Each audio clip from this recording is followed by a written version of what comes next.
morning, everyone, and welcome to the opening drive on 101 ESPN in St. Louis.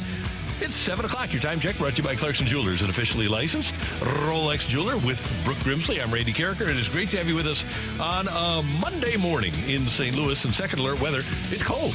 It's cold outside. Yeah. Good morning, Randy. Good morning. How are you doing? I'm doing great. Yourself? I'm doing well, other than my mic just decided to fall down for a second. I think I fixed it, but then I'm afraid to move it, and then it just falls over again. Brooke, at the end of the show on Friday, I broke mine. Did you really? I had to hold, for the last segment, I literally had to hold the microphone in my right hand. What did you do? I was just trying to move it. You know how I move it all the time. Yes, and I've seen it also drop on you, so I'm trying to avoid that from happening, but as soon as I moved it, and now I'm just afraid to touch this mic because it might fall again. I don't know what's going on. Stuff. Anyways, it's 45 degrees in the Lou right now. High today, as we scroll through, in the 50s. Our high today is only going to be 60s. 62 degrees is our high today, so it is fall. Let's get ready for the World Series, Brooke. Oh, yeah. Well, not here in St. Louis, but for other teams, like the Dodgers. Yeah, how about them? Mookie Betts saying that they're going to win the World Series after last night. I don't know if you saw that. He knows how to win the World Series, so I'll trust him. We're going to talk to our buddy Chris Kerber later on in the show. The Blues open their home season tomorrow night against the Minnesota Wild. 5:30 pregame, 6:30 face-off here on your home of the Blues, 101 ESPN.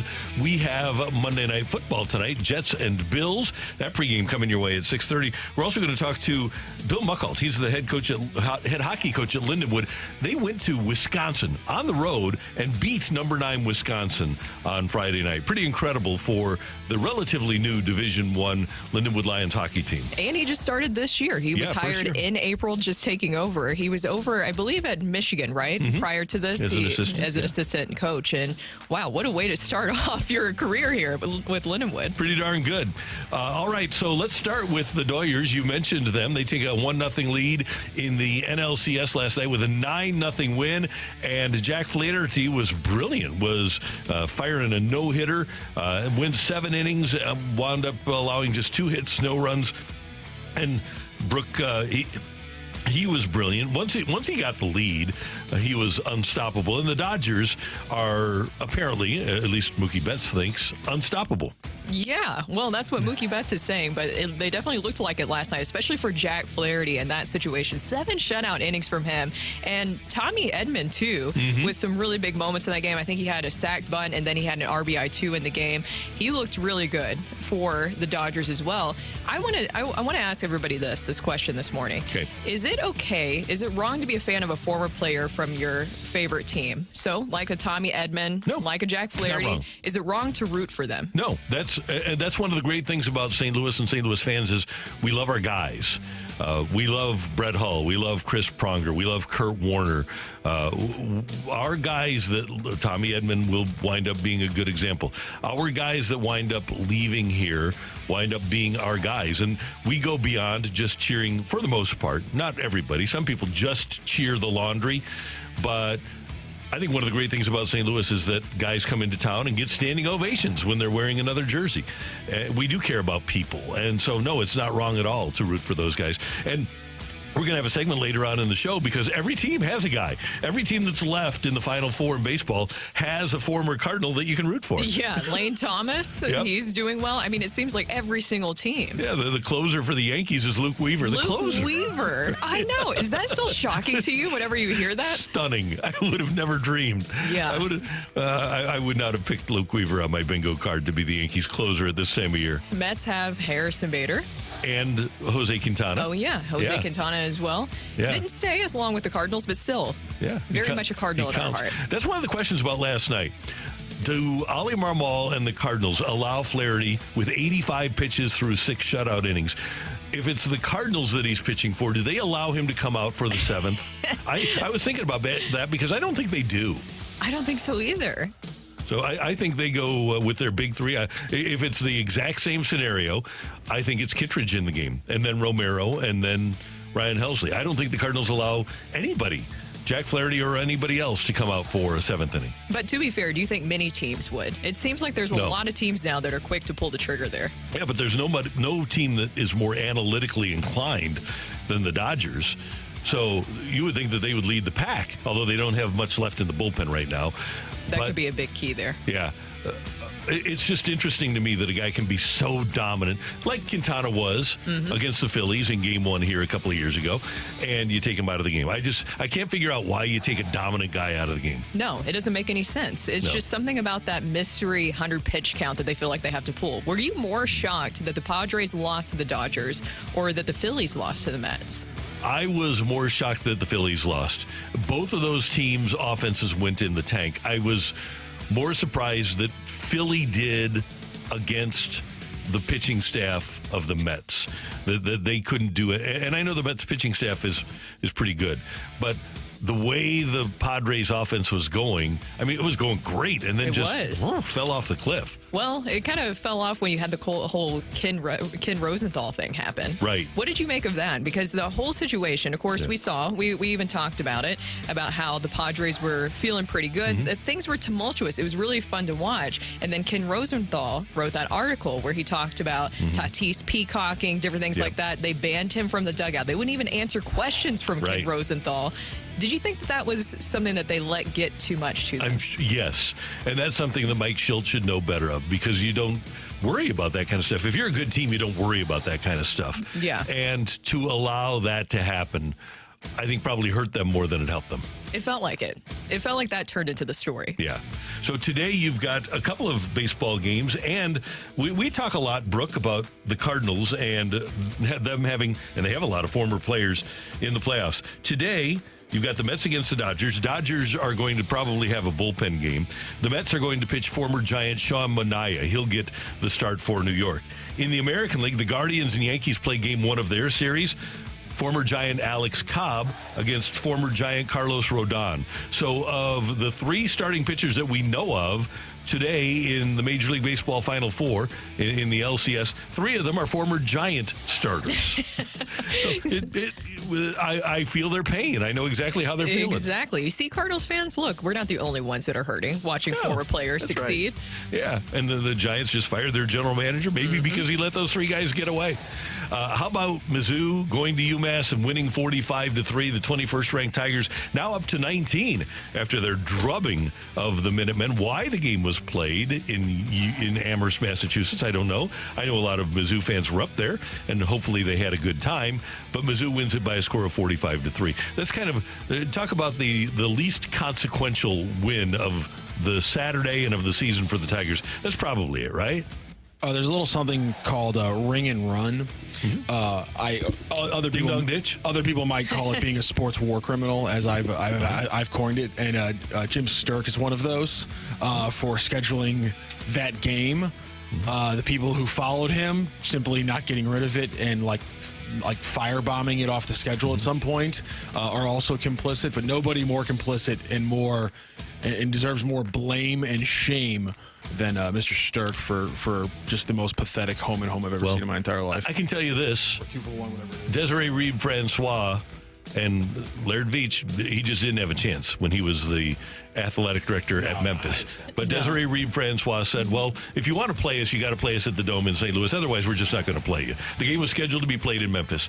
And she went to them and said, look, either play us in St. Louis or try to find another game. That's what Mizzou should have done to UMass. Hey, either play us in the Dome at St. Louis or don't play us at all. See if you can find another game. It's just really weird to see the image of Mizzou arriving over to UMass. And it's like, wait, an SEC team is really going to UMass of all places to play a game? How does this even happen? It looked really confusing. And they did win. They won 45-3. But just based off the social media reaction, Randy, and I know that we heard about rat poison that social media is, but, looking at the social media reaction, it felt like a lot of Mizzou fans didn't really see this as a win. That they kind of saw it as, okay, yeah, you were supposed to win this game, but it still didn't get the bad taste out of their mouths from that Texas A&M loss. No, I think you have to win this game. And what I was thinking beforehand, you won your opener against Murray State 51-0. I thought you had to shut them out, and I thought you had to score 50 points. So no, it's a meh win. It really is. It really is. And you just look ahead to Auburn, and you hope that maybe it was enough to get you through to that. You at least didn't shoot yourself in the foot. By all accounts, it sounds like Luther Burden is completely fine. Yeah, I he's know fine. that Frank Cusimano, he tweeted out he has a close relationship with Luther's father, and he said that he's just sore. So I know that you worry about that, where it's like, man, we have this game where you go to UMass and you possibly lose one of your best wide receivers. By the way, that was a moment where Brady Cook really overthrew it in that situation. Yeah, he did.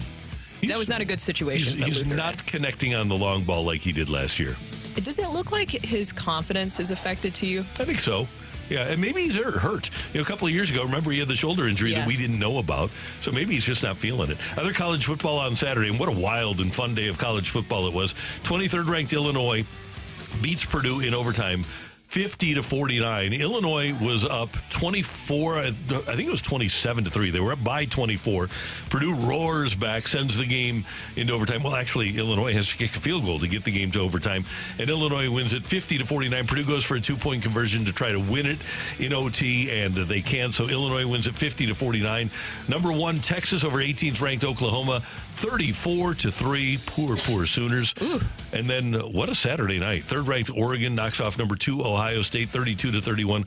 Oregon, they have a player spit out an opponent and get thrown out of the game. They had some mishaps. I think Oregon could have won bigger than 32-31. Yes. But they win at home over the number 2 team in the country, and now Oregon's number 2. That ending was absolutely wild. Wild. There in that situation. I don't know do you put that more on Day or you put that on the quarterback? I put it on the quarterback. Yeah, you've got to get down with 1 second left if you're going to try the field goal. Yeah. And the quarterback just has to know.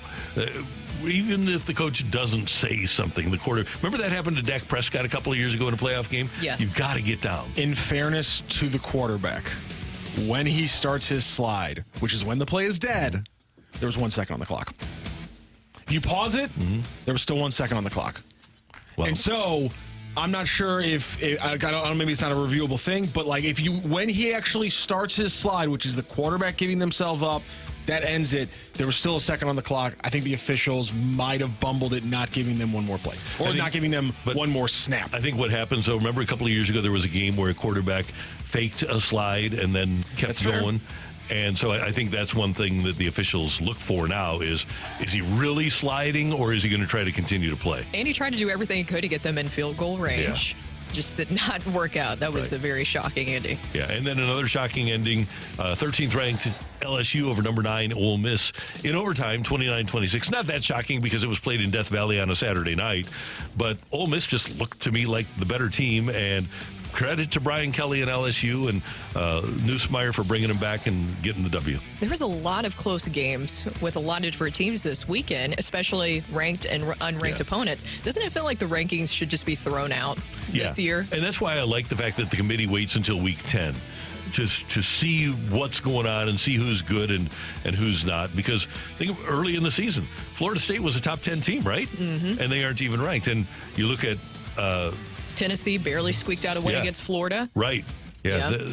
I don't know what Tennessee is. I know they're really good. I don't know if they're great or if they're pretty good. I just don't know yet. I don't think that they know either, Randy. And by the way, this coming weekend, we've got Georgia and Texas, so we've got another epic matchup. But then you also had Bama barely beating South Carolina. Right. I mean, it's just a weird season. It is. It's great. The NIL and transfer portal has changed everything, and it's made it so unpredictable that it's fantastic. The Blues finish up their opening of the season road trip with a 4-3 loss to Vegas, so the Blues come home tomorrow night 2-1, couldn't pull off a third straight comeback to start the season and complete the road trip, and so the Blues open up their home season tomorrow night at Enterprise Center against the Minnesota Wild. That's Brooke, that's Matthew, I'm Randy. Coming up on 101 ESPN, 3 things we love from the weekend here on 101 ESPN.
things we love from the sports weekend here on 101 ESPN. Brooke, Randy, and Matthew with you. And let's get things started with number 3. All right, Brooke, I can't believe this is number 3. But it is 47-9. 47-9, the Dallas Cowboys lose to the Detroit Lions. On Jerry Jones' 82nd birthday, to see him with just the bewildered look, the I can't believe this is happening look, or the 82-year-old man who might be headed towards issues that 82-year-old men face. How about them Cowboys?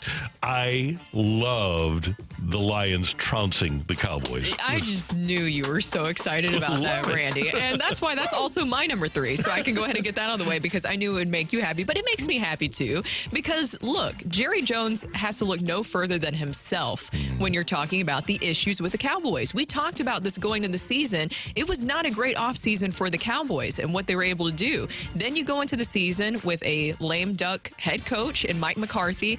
You finally signed Dak Prescott and CeeDee Lamb. You didn't do enough with the running game. By the way, I don't know if you saw him, but Derrick Henry, he was on the Dan Patrick show this past weekend, and he said, yeah, I live in Dallas. I would have been happy to go to the Cowboys, basically. And Jerry Jones did not do anything to get Derrick Henry to the Dallas Cowboys. It's just absolutely ridiculous. He just needs to look at himself if he's looking for the issues with the Cowboys. Yeah, he said that the Cowboys couldn't afford him. If he would have signed Prescott and Lamb when he should have signed them, they would have had the cap room. And oh, by the way, 17 carries for 53 yards for the Cowboys yesterday.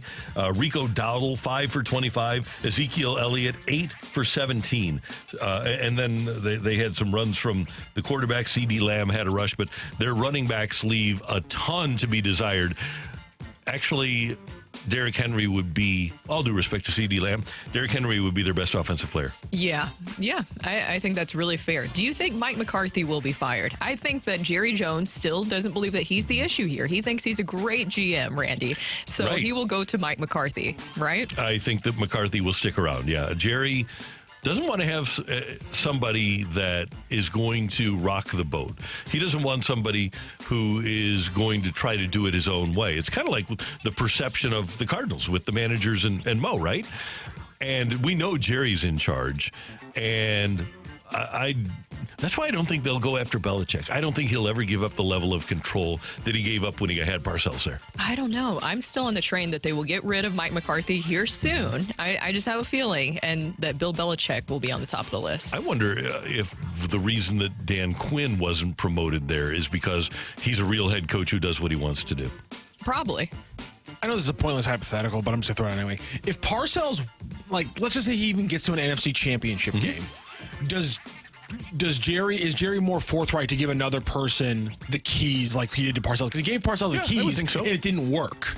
Yeah, but It didn't get him. It's a great question. It didn't get him there. If Tony Romo catches the snap, right, and they hit the field goal and they go to an NFC championship game, I think that Jerry Jones would have wanted to take credit for that win and that playoff run. Rather than saying hiring Parcells and giving him power was the right thing, just like with Jimmy Johnson, I believe Jerry Jones would want to take credit for it. And ultimately, there would be a clash of egos and the coach would be out the door. Yeah. Number 2. Brooke, for me, it was seeing Jack Flaherty succeed in the postseason for the Dodgers last night. This is a guy living his dream, isn't it? Only doing the same thing in the World Series would be better for Jack. They mentioned on the telecast that Flaherty and his mom attended about 100 Dodgers games together when he was a kid.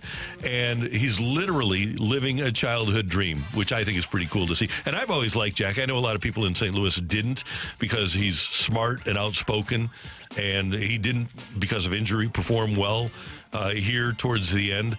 But I love seeing Jack Flaherty succeed. I had a great relationship just talking media-wise with Jack Flaherty. Very nice. I know that he could come off, I think, in a lot of people's eyes as prickly, but he was a very kind guy, especially media-wise. I know that you dealt with him, too. He was always very helpful in that regard. But outside of that, too, he cared a lot about the Cardinals. He had a close relationship with Adam Wainwright, too. Those two were like two little peas in a pod together. So I'm happy that he's able to do this. It always felt like that he would eventually end up with the Dodgers, right? Yeah, and I just wonder, because he made himself a lot of money last night, I hope the Dodgers will bring him back. And I would think Jack, he's a smart guy and understands that he's going to make more money than he can ever spend if the Dodgers sign him, regardless of what it's for. So I hope that he is able to continue the dream, live out there where his mom lives, and continue with the Dodgers. And they know he's past his injuries now, and I know they get Ohtani back, and they'll have Yamamoto and Glasnow next year. But Jack Flaherty would not be a bad option when you have Bobby Miller and Gavin Stone and Emmett Sheehan and Michael Grove. The rest of their group, the young pitchers that have been hurt, you can never have too much pitching. So hopefully the Dodgers will recognize that. So number 2 for me, I will also pivot to another former Cardinal here. And also, I'm kind of rooting for truly the only underdogs left in the Major League Baseball playoffs, and that is the Guardians, because especially if you're talking about payroll, the other teams, Randy, they spend a lot of money. Yeah, 1, 2, 3, they're right? enjoying that. They're really enjoying the success of spending a lot of money there. So I like the Guardians, everything they have going on. This is the first time that they have made it to the ALCS since 2016. And Lane Thomas has been a big part of that. The Lane trade, he's been huge for them. He's been fantastic, hasn't he, in the playoffs, and now getting to this point, hitting the Grand Slam a couple of days ago. He has been a revelation. And that's one where he has like 130 and 125 for the Cardinals in the 2 years before they traded him. I don't blame the Cardinals for trading him. I just wish that they would have recognized and nurtured the talent and gotten out of him what other teams have. He had 28 home runs in 2023 for the Nationals. Yeah, so it's just bothersome to see guys succeed at the level that he's succeeding at for another team. Why do we keep seeing that happen, Randy? I think they're the teams that guys go to. When you look at a Rosarena going to, and a Rosarena was a different case because he didn't get a chance here. I think other teams have better coaching. I think at the end of the day, and that's one of the things the Cardinals are going to have to fix. They clearly aren't getting the most out of the talent that's here that they let get away. But we were talking about this off the air before the show, Randy. That is a little bit of this is a little bit kind of like a recency and kind of close-up bias that Cardinals fans are having, because if you're a Giants fan right now and you look at the 2022 and 2023 pitching staff, and you go, well, there's 4/5 of our pitching staff out there, in Seth Lugo and Sean Manaea. These guys are winning games for these teams in the ALDS and in the NLCS and things like that, or pitching in the NLCS. So there's other teams that are having the same issue, maybe not to the range the Cardinals are, but how much of this is a bias just because we are Cardinals fans? And I think the other thing that differentiates the Cardinals is that they've had so many guys that were young for them. When you look at Manaea, he had come from Oakland. When you look at Rodon, he had come from the White Sox. Alex Cobb had been around the block before he got to the Giants. So those guys were known commodities by the time they got to San Francisco. The Cardinals are moving unknown commodities, or players that have only come up with the Cardinals. I know they got Lane Thomas from Toronto, but he hadn't played in the majors yet. But the Cardinals appear to not get the most out of young players, and then they ascend and turn into great players elsewhere. Yeah. So, it's a trend at this point. It's kind of a sad trend. It is a sad trend. Number 1. Brooke, college football Saturday. Holy smokes. So I got home from Lindenwood. Congratulations, Lions, for their win over Charleston Southern. And it was flipping back and forth late afternoon between Penn State and USC and Illinois and Purdue in their overtimes. Then we go to the night games, Oregon State, LSU, Ole Miss. Just awesome football. The college game is so great right now. It's worth it to miss out on a sunny Saturday afternoon where it's 72 degrees and just sit inside and watch football, because the football is so compelling. It is. Every single game is so compelling, Randy, and it's so wacky. We were talking about it earlier. I mean, you have Alabama. Just seeing this version of Alabama is still really weird to me. And I know that we're going to get into this at 8 o'clock with our fresh take about if you're enjoying college football now even more than the NFL. And I honestly am, because it feels like we've kind of ushered in this new era of college football. Finally, you don't have Nick Saban there anymore. I know Kirby Smart is still there, of course, and he's, for whatever reason, shoving players on the sidelines. I mean, whatever that is about. I mean, it just shows you how crazy college football is right now. And this is the NIL era and transfer portal in full force, what we're seeing currently. And things that would have never happened before are happening. If Mizzou wins out, and that would include a win at Alabama, but they look vulnerable now. If Mizzou would win out, they'll be in the playoff. Well, think about a lot of the other teams, too, though. Every single team looks vulnerable.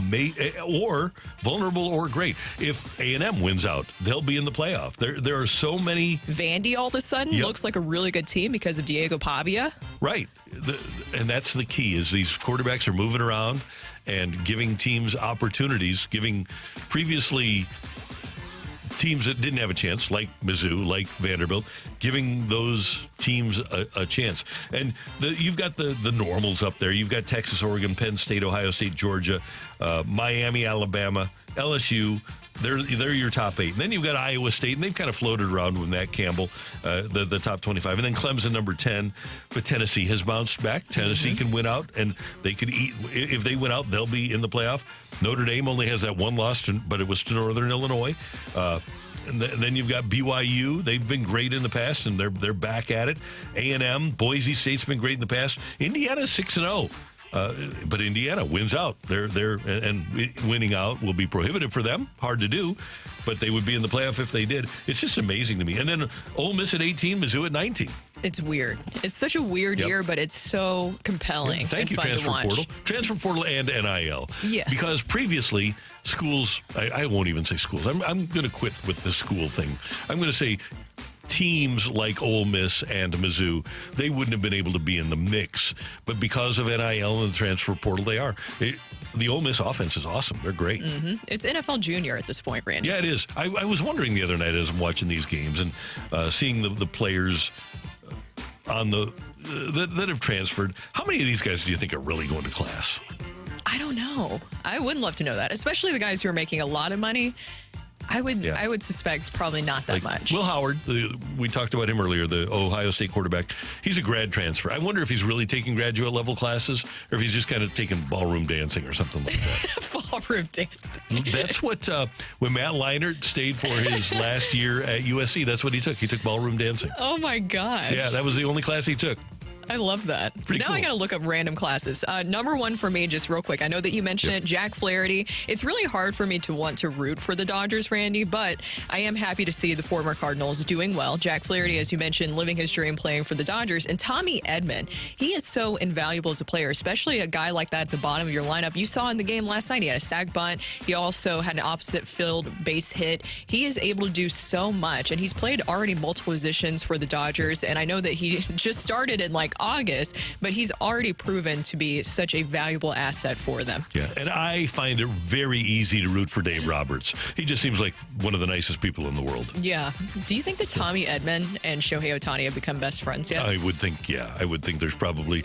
And Jack Flaherty. Well, those are just things that I think about. And Lars should be, if he's not at these games, he's got to be, right? Yeah. He's got to show up with his two buddies there. Mm-hmm. No doubt about it. That's 3 things we loved about the weekend here on 101 ESPN. Coming up, the Lindenwood hockey team has arrived. We're going to talk to their head coach, Bill Mukalt, next on 101 ESPN.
Hey, here we are on October 14th, and if by the end of the year you're going to consider selling your home, consider talking to Gloria Liu from Your Home Sold Guaranteed Realty. Gloria's number is 314-325-6888, 314-325-6888, and Gloria has deals and options so that if you want to sell by the end of the year, you can. And with Your Home Sold Guaranteed Realty, with Gloria Liu, if she doesn't sell your home at your agreed-to price, then she'll buy it herself, and that's guaranteed in writing.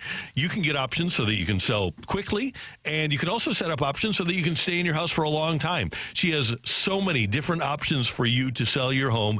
She's a veteran. She's been at it for 20 years, and with Gloria, she's got a database, 20-year-old database of people that want to buy homes in your neighborhood and in your price range. So you have every option available at your disposal when you call Gloria Liu, 314-325-6888, or you can find her on the web at gloriahasthebuyers.com. As always, Gloria and seller must agree on price and possession date. To learn more, visit gloriahasthebuyers.com.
This is Rocky with your Sports Center update, driven by Johnny Londoff Chevrolet and Johnny Londoff Autoplex. Big weekend in college football. Missouri gets a 45-3 win over UMass. Illinois survives in overtime against Purdue, and then you had some big upsets, including number 3 Oregon over Ohio State 32-31, and number 13 LSU 29 over number 9 Ole Miss. They had 26. That was an overtime victory for the Tigers in that game, and of course the Blues with a 4-3 loss on Friday night. Blues not in action until Tuesday, so tonight on 101 ESPN you can catch Monday Night Football as we have the Jets versus the Bills in an AFC East matchup. Pre-game show starts at 6:30 p.m. Also in sports tonight, Mets and Dodgers game 2 as the Dodgers have that 1-0 series lead, and Guardians and Yankees, they start the ALCS with the late game tonight. That's a 6:38 first pitch in that game. That is your Sports Center update, driven by Johnny Londoff Chevrolet and Johnny Londoff Autoplex. See them at londoff.com. Chevy, together we drive. Are you kidding me?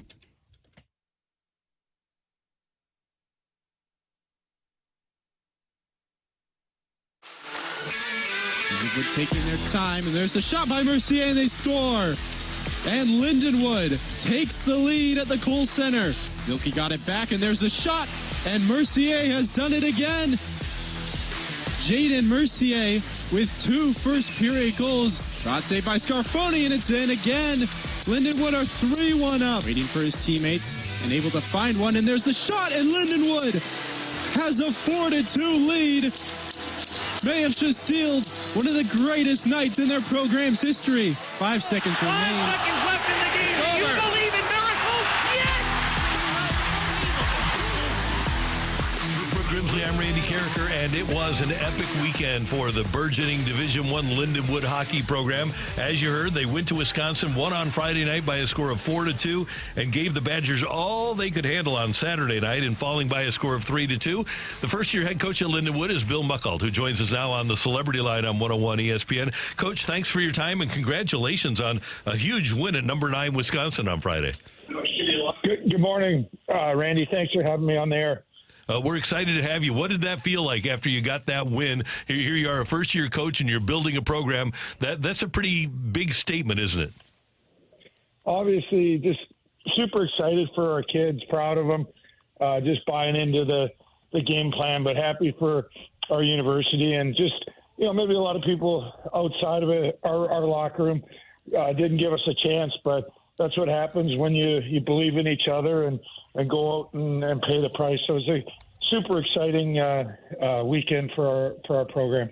Thank you so much for joining us this morning, Coach, and we're very excited about your victory this weekend. At what point during the game did you realize that your team would be able to pull off that win against Wisconsin?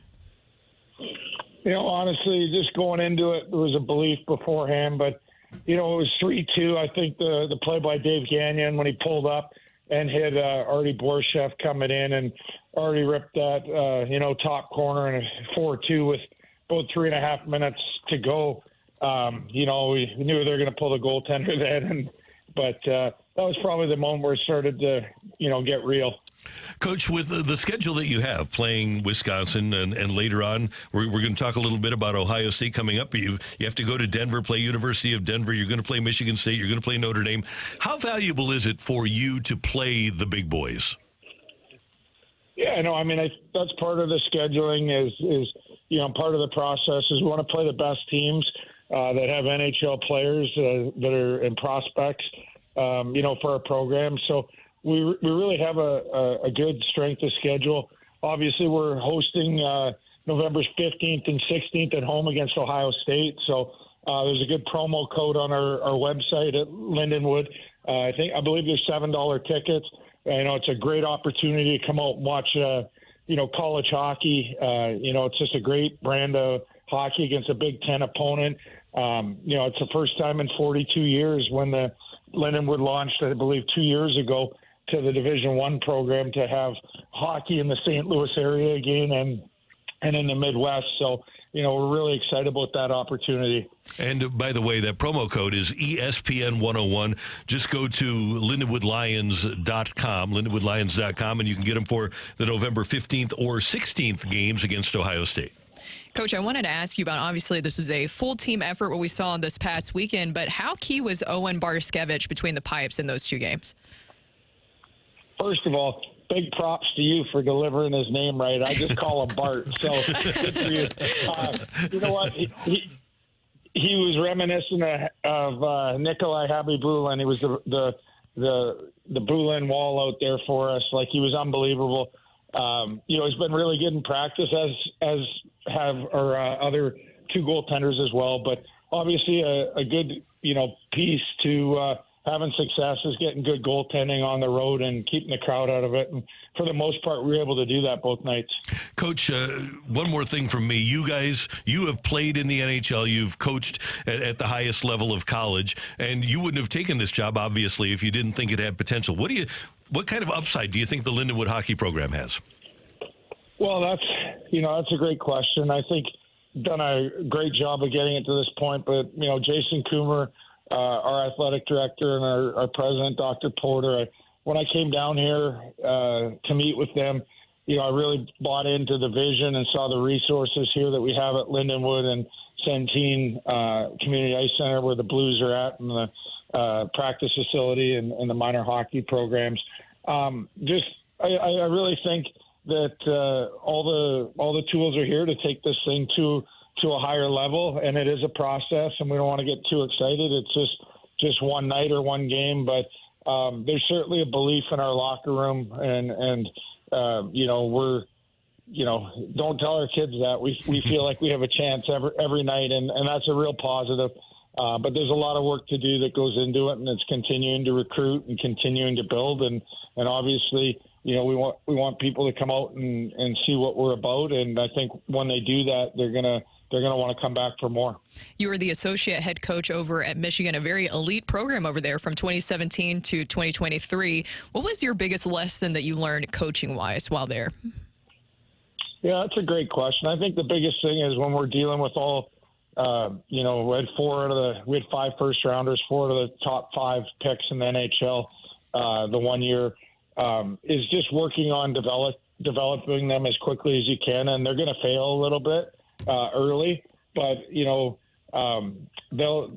pick it up. They'll learn. So I think that's the biggest thing is you put them in positions and then you help them out of it with video and communication. And these guys really want direction and they want to get better. So, once they trust in you that you can help them get better, I think they're all in. I think that was probably one of the biggest lessons, learned along the way in coaching, specifically with high-end young players. Again, a win for Lindenwood over number 9 Wisconsin at Madison on Friday night, and then a 3-2 loss on Saturday night. And the Lions are back home mid-November against Ohio State, and you can go to lindenwoodlions.com and get $7 tickets. Just use the promo code ESPN101 at lindenwoodlions.com. Coach, congratulations. Thanks so much for the time this morning, and we'll talk again. All right, let's go Lions. Thanks for having me. You got it. See you later. That is Bill Mukalt. He's the head coach at Lindenwood. What an impressive victory. That doesn't happen very often. No, it really doesn't. And what a statement win to be able to start his campaign with Lindenwood. I mean, to go from the University of Michigan, where he was for so long, to be able to come over to Lindenwood, he brings that experience, and he talked about the facilities. Everything they've done, especially over there at Centene, is just top-notch. It's a beautiful facility that they have for them over there, and for him to come over and really buy into this program and help take them to that next level is huge. As an alum, it's really cool. It's very cool. Yeah, you have to be super pumped. I am. By the way, I said it doesn't happen very often. Wisconsin doesn't lose at home very often. No. I didn't mean to say Lindenwood doesn't win very often. Wisconsin doesn't lose at home. That's Brooke. I'm Randy. Matthew is here, and coming up, we've got Take It or Leave It. Get your text into the Air Comfort Service text line, 314-399-9646, 314-399-YO-HO. You're back on it. You got that, no problem at all. Were you practicing yo-ho while you were on? Of course. I always have to stay sharp, Randy. I appreciate that. We've got Take It or Leave It next on 101 ESPN.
You like pizza? They've got big savings on pizza at Schnucks this week.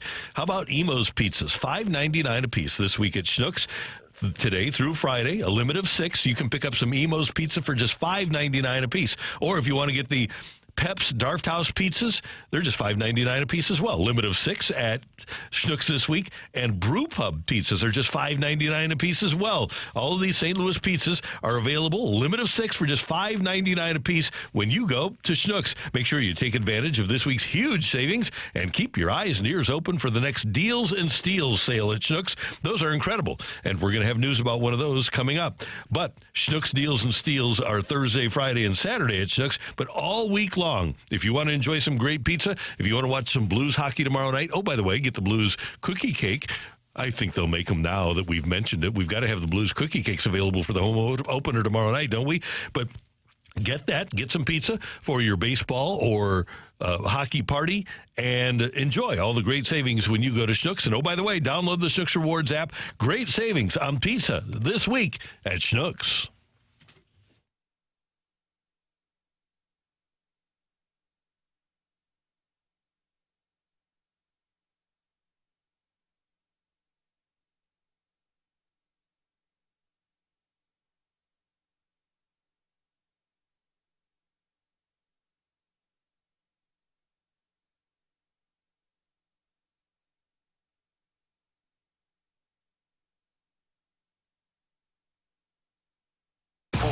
Take it or leave it. Want to say something? Want to put it out there. If you like it, you can take it. If you don't, set it right back. Get your text into 314-399-9646 and give us your take it or leave it. Brought to you by Gloria Lou Realty. Visit GloriaHasTheBuyers.com and start packing. That's my final offer.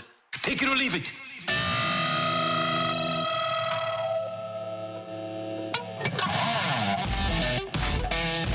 Matthew Rocchio, Brooke Grimsley, Randy Carricker. It is the opening drive on 101 ESPN. And Brooke, yesterday, the Green Bay Packers improved to 4-2 on the season. Jordan Love threw 4 touchdown passes. They beat the Cardinals 34-13. And now that Love is back, take it or leave it, the Packers are a legitimate Super Bowl contender. Ooh, a legitimate Super Bowl contender.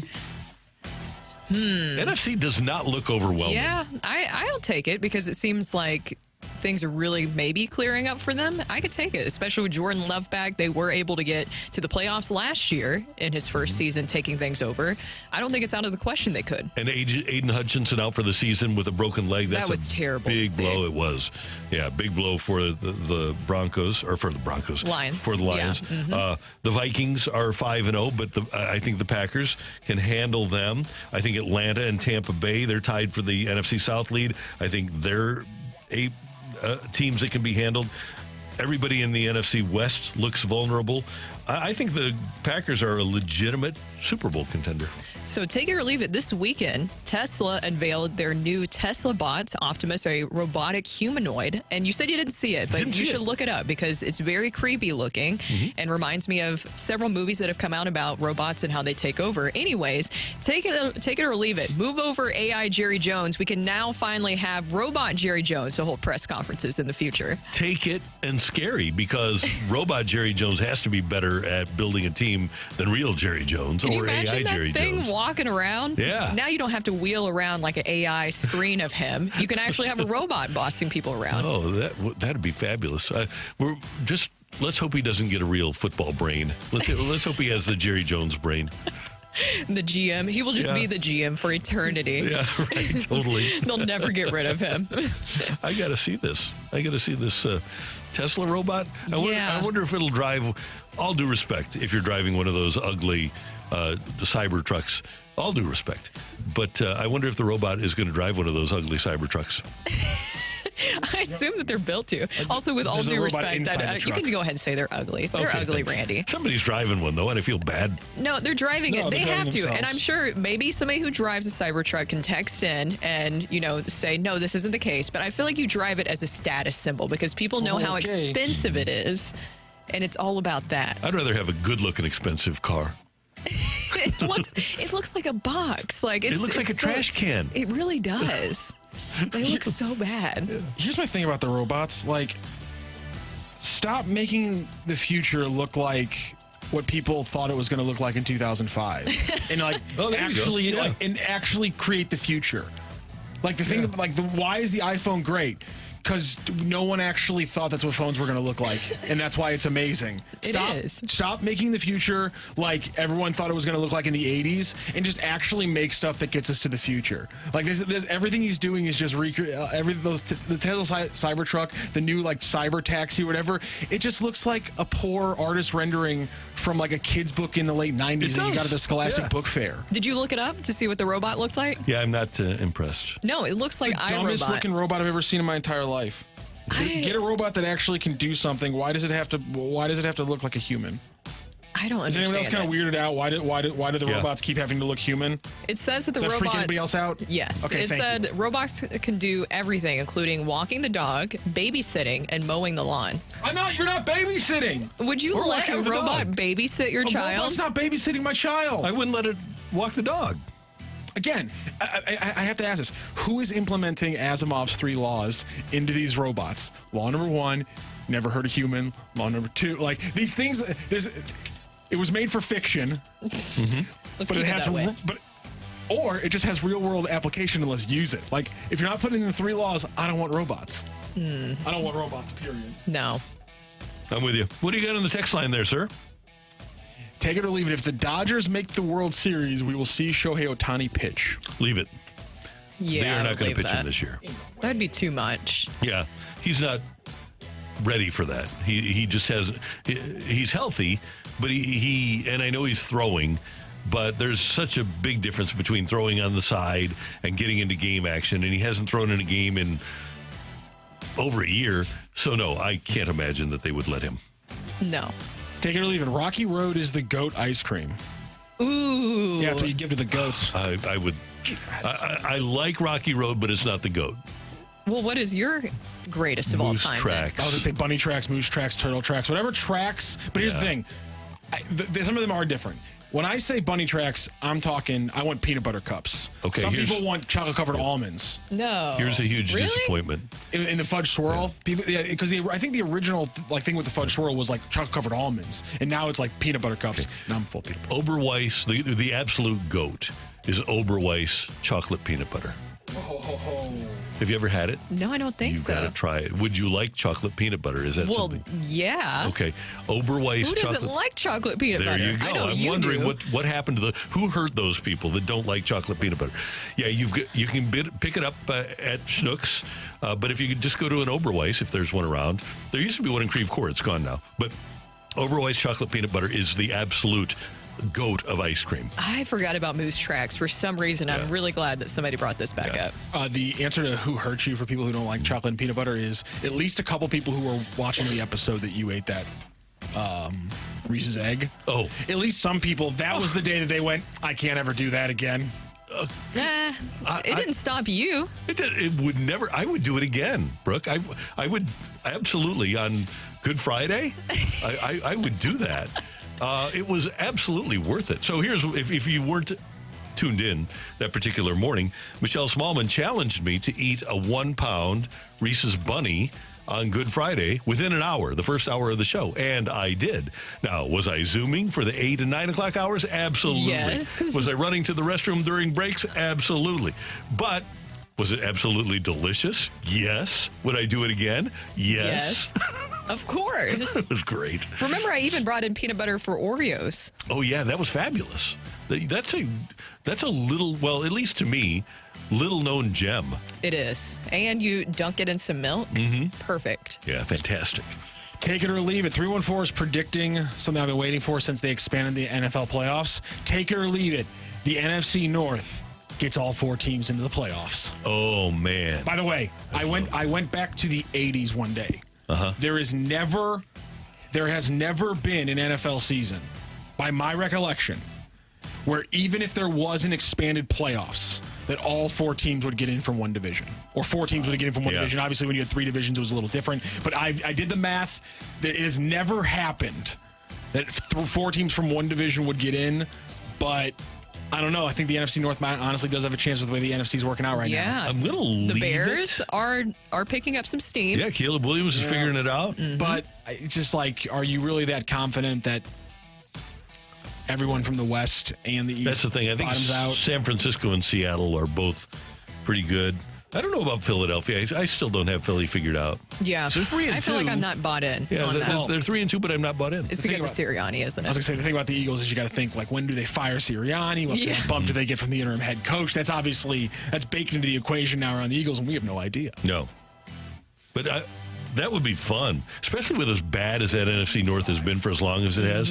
To see Minnesota, Detroit, Green Bay, and Chicago all in the playoffs would be pretty entertaining.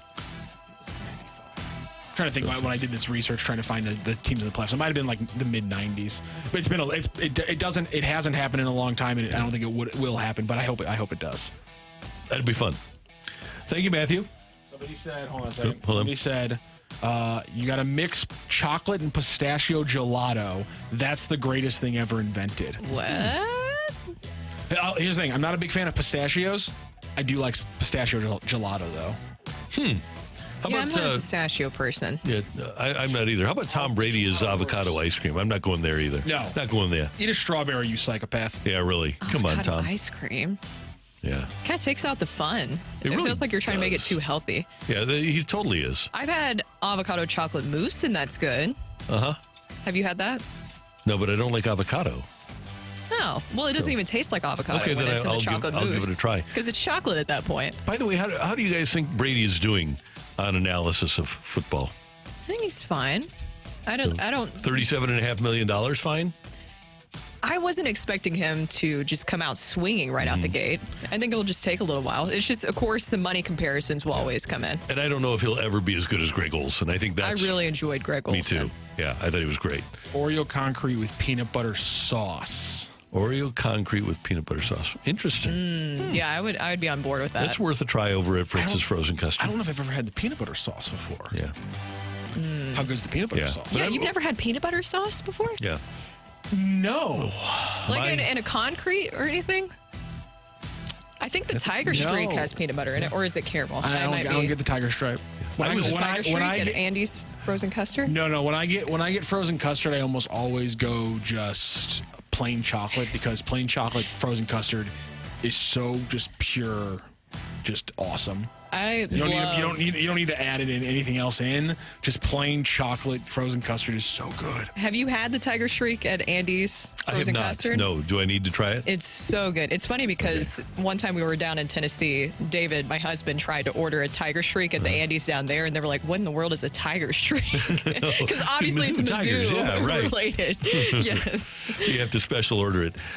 By the way, my assumption was, with the original question, that this was just ice cream, the goat of ice cream that you buy at the store. Yeah, Cardinal ice cream. That's what I was thinking.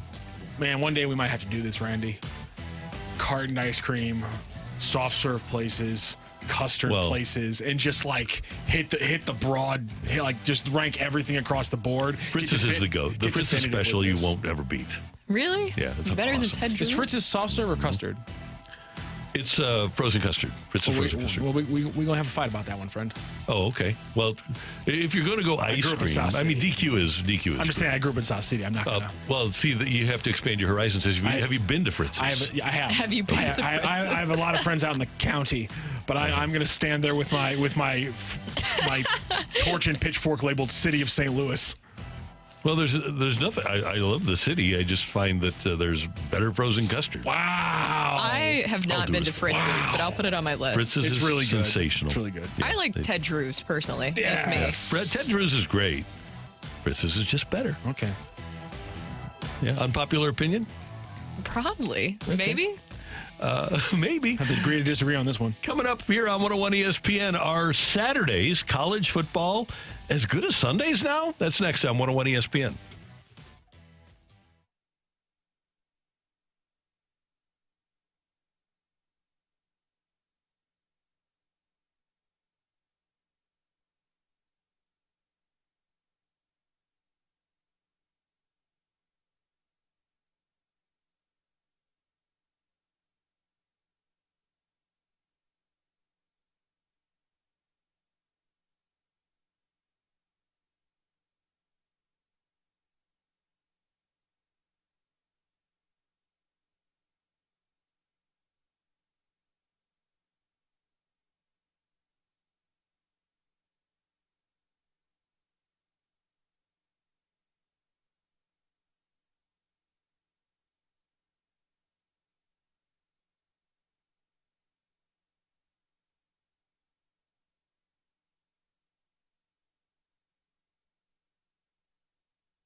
It's the greatest time of the year. It's football season, and the best way to play with your daily fantasy throughout football season with our friends over at Underdog Fantasy. Over 1 million fans across 33 states got in the game last year by competing on Underdog, and of course, best time of the year and best day of the week. We got Monday, which means we still got some football to lay down some entries on. We got the Jets and the Bills tonight. I'm not feeling confident about anything with the Jets. You don't really know what's going to happen with the new head coach, but I am feeling confident that the defense will not be the same without Robert Saleh. So we're going to go higher than 42.5 passing yards plus rushing yards for Josh Allen. So higher than 242.5 pass plus rush yards for Josh Allen. Then we're going to jump over to the baseball because that's the best thing about Underdog. If you can't find those two entries you need in the one game, you can always just combine from different games, even from different sports. So we're going to combine that Josh Allen entry with Aaron Judge higher than 0.5 RBIs. The Yankees start the ALCS today, and of course I think Aaron Judge is going to be crucial to them getting a win. So he'll get an RBI there. Josh Allen will have a big game, and we'll walk away with some winnings. Making picks on Underdog is straightforward, and signing up is even easier. You just head over to Underdog's simple-to-use mobile app or to UnderdogFantasy.com. Sign up with the promo code ROCC,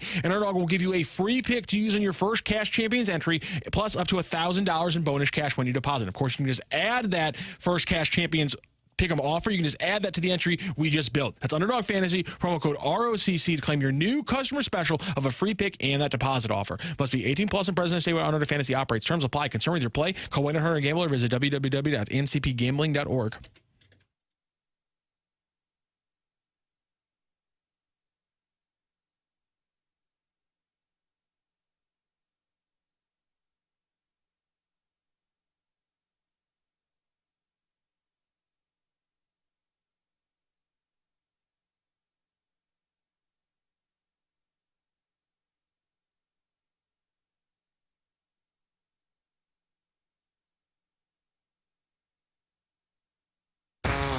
A lot of room down here at the bottom for Jeremiah Smith.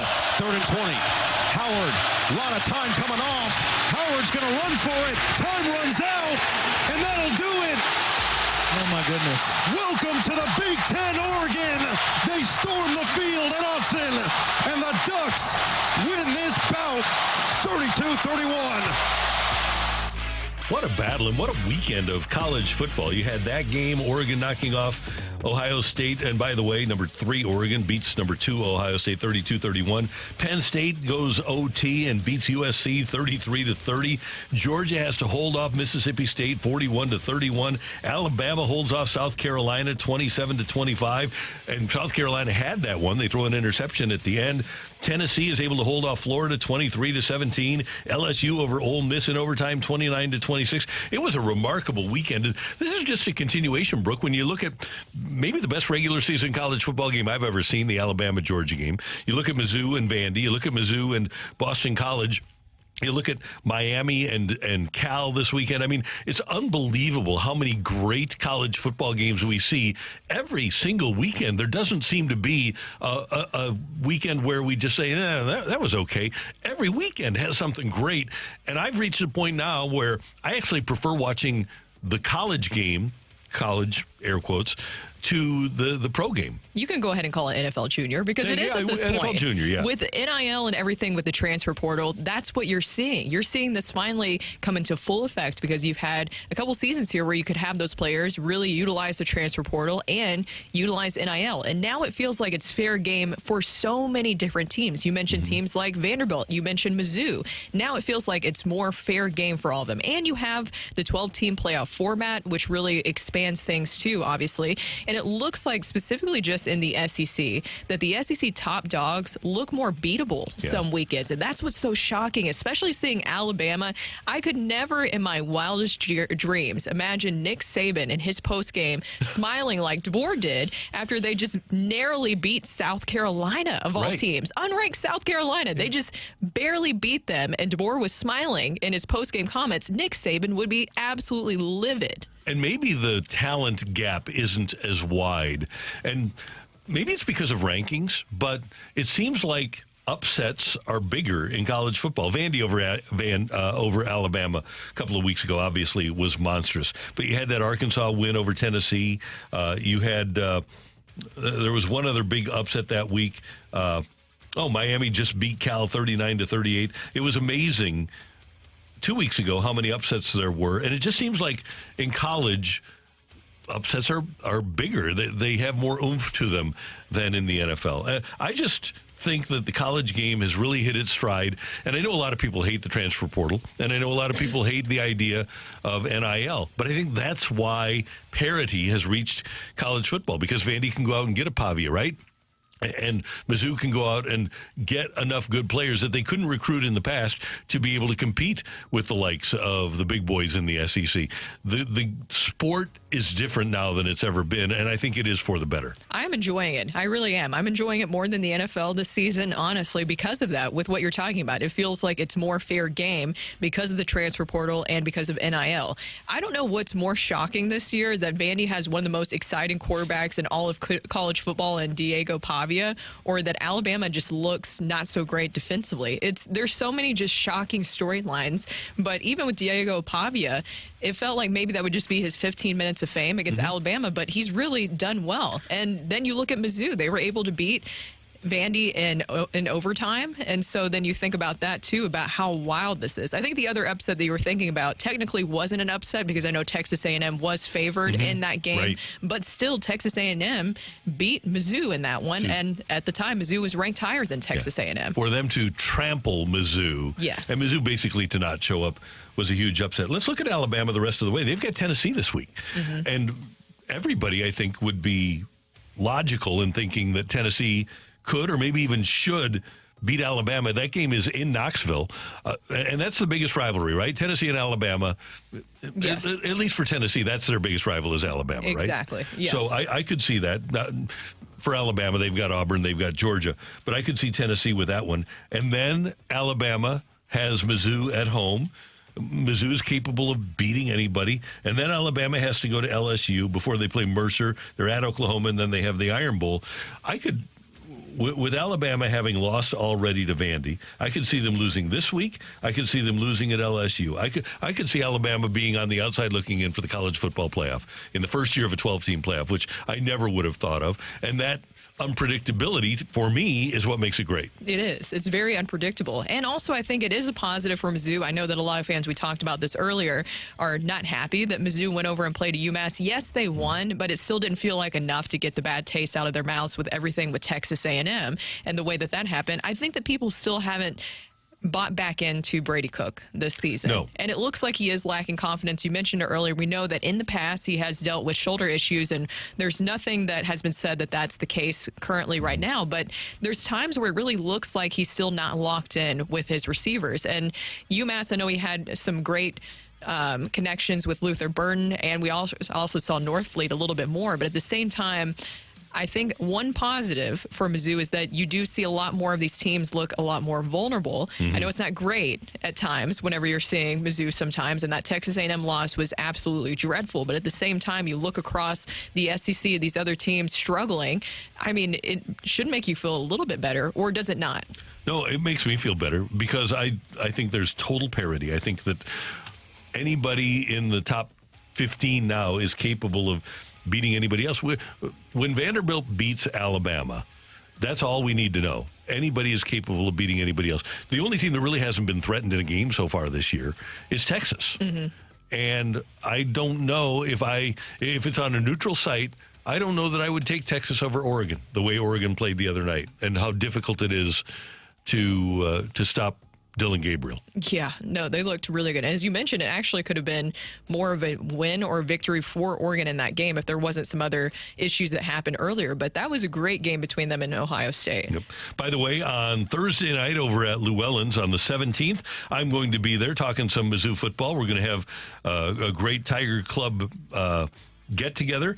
It's the Tailgate Homecoming warm-up Thursday at 6, and I will be there at Llewellyn's. All you need to do is go to the Mizzou Tiger Club Facebook page, and you can get more information. But it should be fun. You can gather with fellow Tiger supporters for a pre-homecoming warm-up before the Tigers take on Auburn. So let's go Tigers. M-I-Z. Z-O-U. This is one of the best texts we've ever gotten about college football. 636, you better watch out. The NCAA is in trouble. The military academies are funneling that defense budget right into NIL, apparently. Oh, no doubt about it. Do we have 2 or 3 in the top 25? You have 2. Yeah, Navy and Army. I believe Navy just showed you the Air Force is not playing the same sport right now as the other 2 military academies. Both of them being undefeated this late in the season for the first time, I think it was since like the 30s or the 20s. It's the coolest part about this whole thing. I love the idea that one of these Power 5 teams might have to go up against like Navy in a playoff game. That would be hilarious in the best possible way. So do we all agree Saturdays are better than Sundays now? As great as Sundays are, they're great. Saturdays are better? Yes. Pretty cool. That's Brooke. That's Matthew. I'm Randy. And coming up, we're going to talk to the voice of the Blues, Chris Kerber, as the Blues get ready for their home opener tomorrow against Minnesota at Enterprise Center. And here on 101 ESPN, Kerbs is next on 101 ESPN.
Well, we're at that time of the year. Over the weekend, it's 80 degrees, and you've got the air conditioning on, and by Sunday night, you're like, man, I need to turn the heat on in the house. Well, have you checked into making sure that air conditioner and furnace have been fixed? Have you checked to make sure that they've been maintained? You're getting to that time where you're going from the cool to the heat, back to the heat to the cool. Make sure that you call Classic Air Care, get them in. If you didn't do it in the spring, do it here at the beginning of the fall. Have them come in and do a basic check on your unit. Make sure that it's ready to go for the winter, because you know what you don't want to have happen?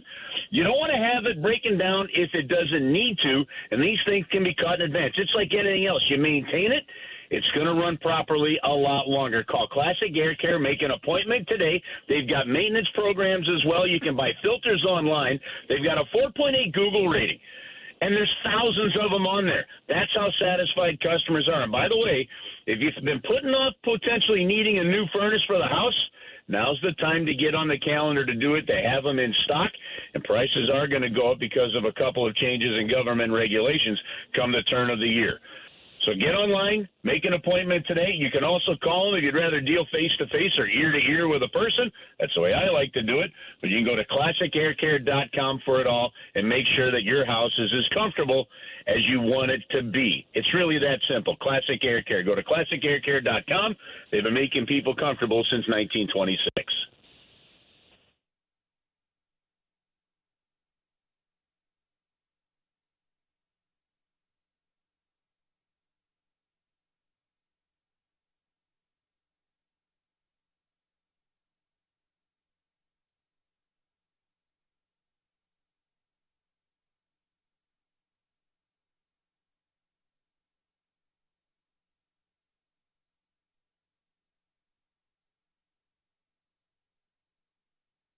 As we head into the Blues booth on 101 ESPN. Presented by Boardwalk Hardwood Floors. Find your perfect new floor at boardwalkhardwood.com. Brooke and Randy, and we head to the celebrity line. The voice of the Blues here on 101 ESPN is Chris Kerber, who joins us every Monday. Good morning, sir. How you doing? Randy, all good. How are you today? Good. Curbs, if somebody would have told you before the road trip that the Blues would have their home opener on Tuesday night with a record of 2-1, would you have been okay with that? Yeah, I think season opening road trip out west, you would be good with it. It's kind of crazy when you look at the history of teams going on kind of 3-game road trips like that. Sweeping them is not a norm. So the fact that they were able to come from behind in each of the first two and then almost do it in the third is pretty good. And I do think you have to be concerned. Concerned may not even be the right word. I do think it is a little eye-opening that in the first 3 games they've dropped by 2 goals in all 3. Mm-hmm. That's not a trend that leads to a lot of success. But they've shown a lot of battle here in the early part of the season. And, you know, that ability to kind of claw yourself back into games is something we didn't see much through the first half of last season. So I'm encouraged by that. Curbs, you were just talking about, you know, you're not trying to be too nitpicky there, but it is a good point to bring up. What do you think led to those moments that you were talking about? Yeah, I don't know.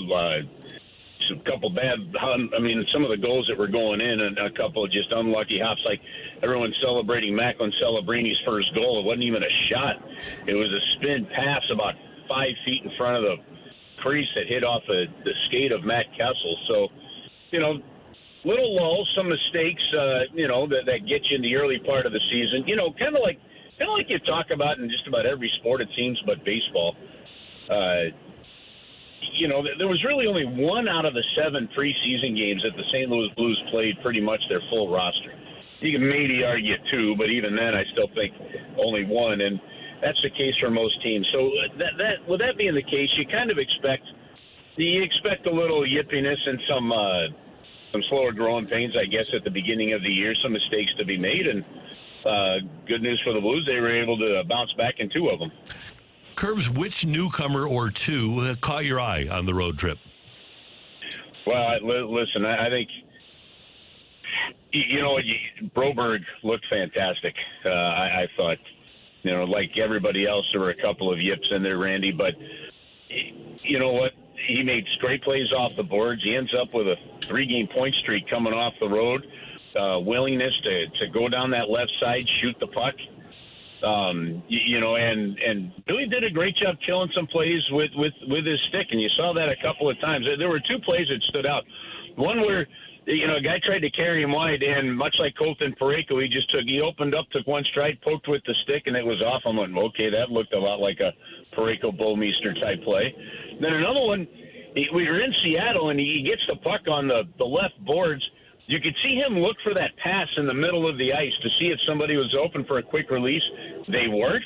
He went right off the glass and out of the zone. And I'm like, okay, just a smart, simple play after checking to see if something else was there. So I thought Broberg, from that standpoint, looked really good.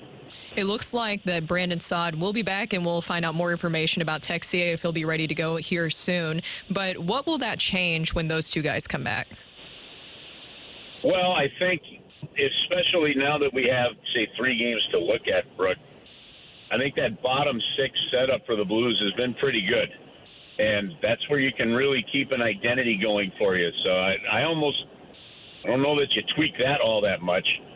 But Brandon Saad coming back in and coming off the season he had last year and had a good camp, and the way they've been talking about it, you almost anticipate him going into that top 6 somewhere. So it becomes a real easy thing that if Texier is not able to go yet, that Brandon Saad slides into that spot, and that gives you the ability to pretty much just kind of play it that way. The other thing is, does a Zach Bolduc, who you have some options with, and this is, and I'm not suggesting that Zach Bolduc deserves to go down to the minors or be out of the lineup, any of that stuff. It just really comes down to a numbers thing, right? And depending on how they want to play it and where they want to play it, who gives you the most options? And Larry Plow, the old Blues general manager, used to call it just, asset management. Sometimes there's some guys that maybe don't deserve to go up and down, but because they're the ones that they have the options with, they go up and down. So we'll see at practice today how it goes, but you'd anticipate Brandon Saad somewhere getting in there potentially on that second line. Voice of the Blues, Chris Kerber with us on 101 ESPN. And Kerbs, as we've seen for such a long time, offense can be contagious and confidence can be contagious. Last year, the Blues scored their 11th goal late in game number 5. They've got 11 through 3 games this year, and it looks to me just to be a more confident and just a better prepared group. Last year, there just seemed to be some sort of a disconnect. And remember early last season how Kyrou he was snake bit. He was hitting posts and shooting wide. Yeah. They just seem like they are a more confident group, and maybe things are just happening for them better early this season than last. Randy, I think a couple of things we're seeing. One, I think you're seeing the speed of this team play a difference in the first 3 games. It didn't look like they were being outskated by anybody. Now, when I talked to even Jake Neighbors about it, he said we're definitely faster, but we haven't gotten to the point yet from a chemistry standpoint where we're playing fast. And those are 2 different things, skating fast and playing fast. The playing fast part comes when, and we saw this with Vegas, their top line, Barbashev will put the puck and Jack Eichel gets it right on his tape, or he catches the pass, and Jack Eichel goes in and creates a 2-on-1. 3 different times in that game, the puck gets off of, say, a Zach Bolduc stick and then bounces into the offensive zone. Just the ability to control that puck, the veteran ability that Eichel has that Bolduc will get to at some point, right? So I think the speed is a big part of that. The compete is part of that. Some of this is still going to come because, again, by the time the Blues get rid of all the people that are going to the minors and to junior hockey, you've got 1 week of camp left with your regular group. That's 5 or 6 practices, right?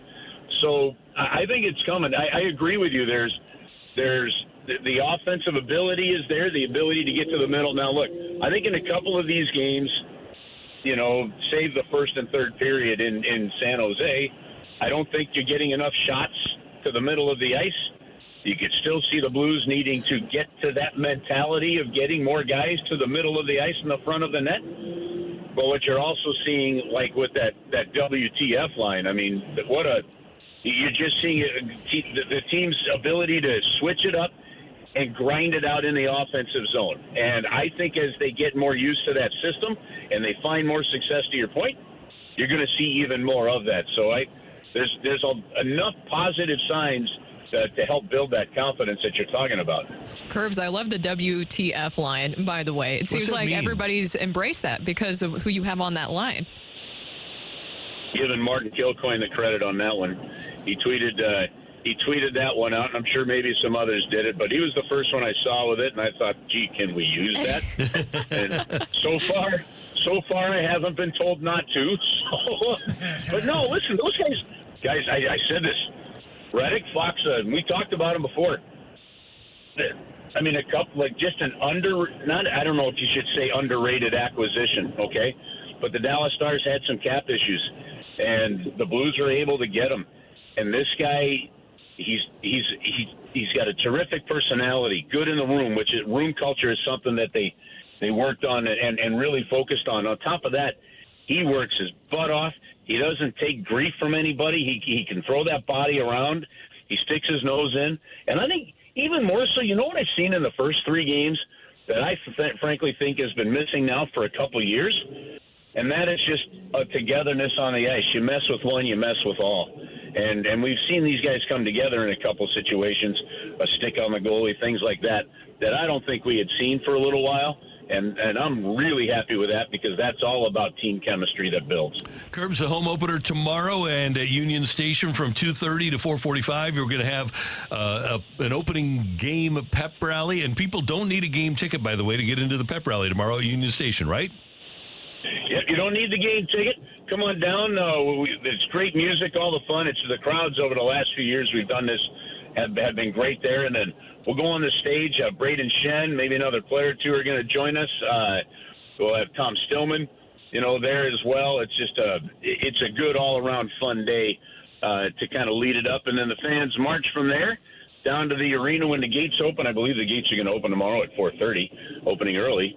And remember, it's a 6:30 start for the hockey game. And you're going to listen. You're going to want to be in your seats early. All right, because what they're not doing with any of these opening night ceremonies, and we've been through 2 of them already this year, is you're not really delaying puck drop much, so they move the opening ceremonies up a little bit early. So fans are going to want to get down there early, plan ahead. Come on down, Park, meet us at Union Station, party it up, and then we'll head down to the arena together. Sounds great, Curbs. We will see you at the rink. Thanks so much for the time, and have a great week. You got it, guys. Talk to you a little later. You bet. See you later. Chris Kerber, voice of the Blues, on the opening drive on 101 ESPN. By the way, you can catch Anthony Stalter and Ray from the Rizzuto Show Thursday night at Hot Shots in Fenton from 6:30 to 8:30. Hang out with the guys and watch Thursday night football between the Broncos and Saints. And while you're there, get signed up for some Point and 101 ESPN giveaways and enjoy a cold Bud Light. That's Thursday from 6:30 to 8:30 with Rafe and Stalter at Hot Shots Fenton. Refreshed by Bud Light. Coming up, we've got the fight on 101 ESPN. We need a fighter. Text in 314-399-9646. 314-399-YO-HO. Your name and the word fight, and maybe Matthew will pick you to fight me next on 101 ESPN.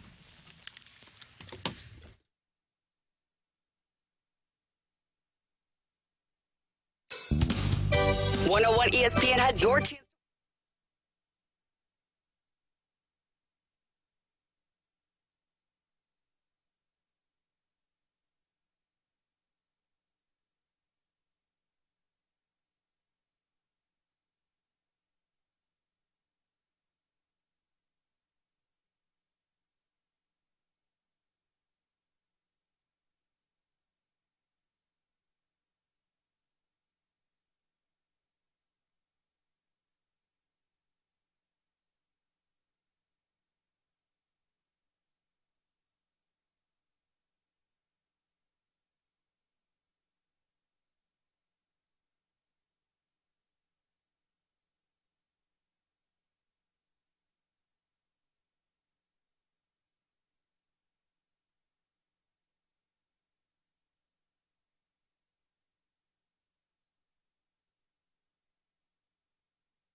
Hey, this is perfect weather to get over to the patio at the Fenton Bar and Grill. Now, when the Blues start tomorrow night, you're going to have beer specials at the Fenton Bar and Grill. They, of course, are the place to hang out and watch Mizzou football, so you want to get over to the Fenton Bar and Grill for that on Saturday. But if you just want a great meal today, maybe you've got some post-golf time and you want to head on over and have an appetizer, they've got a great deal on appetizers. 6 different appetizers for $6 a piece during happy hour over at the Fenton Bar and Grill. Great place for lunch and dinner, and the best trash swings you'll ever have are at the Fenton Bar and Grill. You need to get by and say hi to Kelly and Megan and the entire gang at Fenton Bar and Grill. Casey will be there tomorrow, and you will just thoroughly enjoy yourself. It's only 2 minutes away from the soccer park on Rudder Road in Fenton. You can find more at FentonBarandGrill.com, but enjoy their absolutely delicious, juicy burgers, their fantastic sandwiches and wraps. Everything at the Fenton Bar and Grill is exquisite. You'll enjoy it. And when you go, tell them Randy sent you at the Fenton Bar and Grill.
This is Rocky with your Sports Center update brought to you by Saliga Heating and Cooling. Big weekend of college football. Missouri takes care of business against UMass 45-3. Illinois outlasts Purdue in overtime 50-49.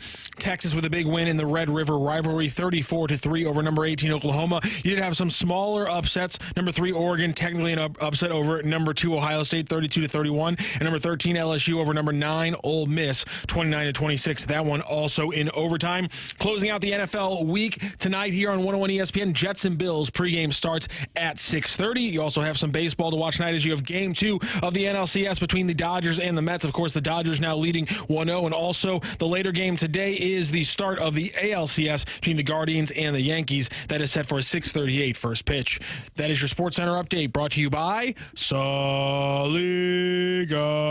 Heating and Cooling, an independent American Stand heating and air conditioning dealer.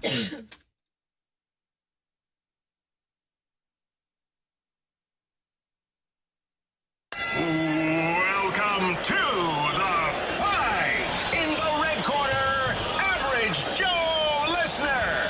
And in the blue corner, the undisputed king of morning drive. Please welcome Randy Carricker.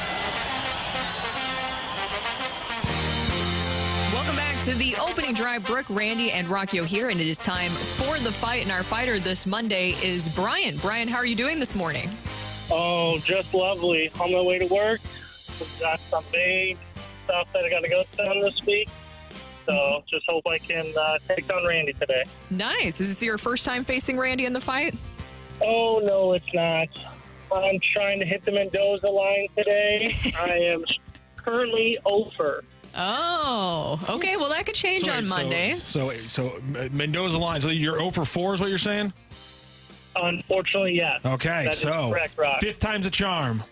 Let's hope so. I've been unlucky a few times. Golden sombrero, if you will. Oh, yeah, yes. There you go. There you go. Done. It could change, Brian. It could change. I've gone to overtime a couple times, so I wouldn't count those as strikeouts. Okay, there you go. Okay. Put the ball in play. Put the ball in play. I like what you said first, Brian. Are you ready to take on Randy in the fight? Yes, ma'am. Here we go with question number 1, Brian. Joe Girardi played for 3 National League clubs in his career, the Cubs, the Cardinals, and which other club? Is it the Dodgers, the Rockies, or the Marlins? I believe he was a Marlin. Final answer. The Cardinals won their first 3 NLCS appearances, 82, 85, and 87. So who was the first team to beat them in a National League Championship Series? Was it the Braves, the Mets, or the Astros? Well, the Astros weren't that great in the National League. The Braves, I'm going to go with you said the Mets was one? Braves, Mets, or Astros? Mets. Final answer. Okay, question number 3, Brian. Which non-wide receiver holds the single-game Super Bowl record for receptions with 14? Is it Kevin Falk, Dan Ross, or James White? James White. Final answer. All right, and which active player with a St. Louis tie is the only skater in the last 18 years to reach 100 points and 100 penalty minutes in the same season? Is that Tage Thompson, Brady Tkachuk, or Matthew Tkachuk? Oh, yeah. Got to be one of the Tkachuk brothers. I would say Brady Tkachuk. Final answer. All right, double check our score. We'll bring in Randy Carricker. How are you feeling, Brian? Yeah, I'm feeling not too great. You have feelings. That's what you're saying. You're feeling. I'm feeling something, but I don't know if it's great. Well, here's Randy in right now. I don't see any grapes in hand today. I was the one that actually had grapes today. I had grapes. Did you have grapes already? Yeah, just destroyed them. Yep. Oh, okay. And what is the beverage of choice today, Randy? We're going with Mountain Dew. By the way, they're changing the logo, the Mountain Dew logo, to they're going to write out Mountain rather than MTN. It's been MTN for 20 years. I didn't realize this, but I read last week that they're going to the logo that says Mountain, MOUNTAIN, Dew. Huh. Really? Yep. That would be a weird Things you change. learn only in the opening drive. We stay on top of Mountain Dew news. Yeah, it's pretty important. Yes. Say hi to Brian, Randy. Brian, good morning. How you doing? Good, Randy. How you doing? Doing well. Thanks for listening. Thanks for playing. Thank you. Okay, you ready for Try question? not to beat me too bad today. I'll do my best to not. Are you ready for question number 1, Randy? Ready. Okay. Joe Girardi played for 3 National League clubs in his career: the Cubs, the Cardinals, and which other club? Rockies. Colorado Rockies. Plus, he played for the Jonkeys, won a World Series with them. He was a Cub on the day that Darryl Kyle died. He had to make the announcement to the crowd at Wrigley that Darryl Kyle had passed away. Randy, the Cardinals won their first 3 NLCS appearances, 82 and 85 and 87. So who was the first team to beat them in a National League Championship Series? Well, let's see. They made the playoffs again in 96. Who was the first team to beat them in the National League Championship Series? I would say that we got out. Is that correct, right? Yes, who was the first team to beat them in a National League Championship Series? That would be 1996. That would have been the Atlanta Braves, outscoring the Cardinals something like 112-1 in the last 3 games. I'll go with the Braves in 96. Ready for question number 3? Mm-hmm. Yes. Okay. Which non-wide receiver holds the single-game Super Bowl record for receptions with 14? Non-receiver with single-game receptions. So 14 catches in a Super Bowl by a non-wide receiver. Yes. Is what we're working on with. Okay. Yep. Those are your facts. Okay, good. Well, you'd think that somebody probably had a tight end or a running back. So, and this is one Super Bowl they caught these 14 passes? Yes. Okay, this is good. I don't think it's Gronk, even though that would be a logical choice. I'll do the lifeline here, Brooke. Okay. Kevin Falk, Dan Ross, or James White? Okay, I'm glad it wasn't Gronk. I don't think Kevin Falk did it against us. Maybe Carolina. James White. Dan Ross for the Bengals. Tight end against the Niners. Interesting. But I'm going to say no. I'm going to say that Dan Ross didn't. I'm going to go with James White. James White of the New England Patriots. Randy, which active player with an STL tie is the only NHL skater in the last 18 years to reach 100 points and 100 penalty minutes in the same season?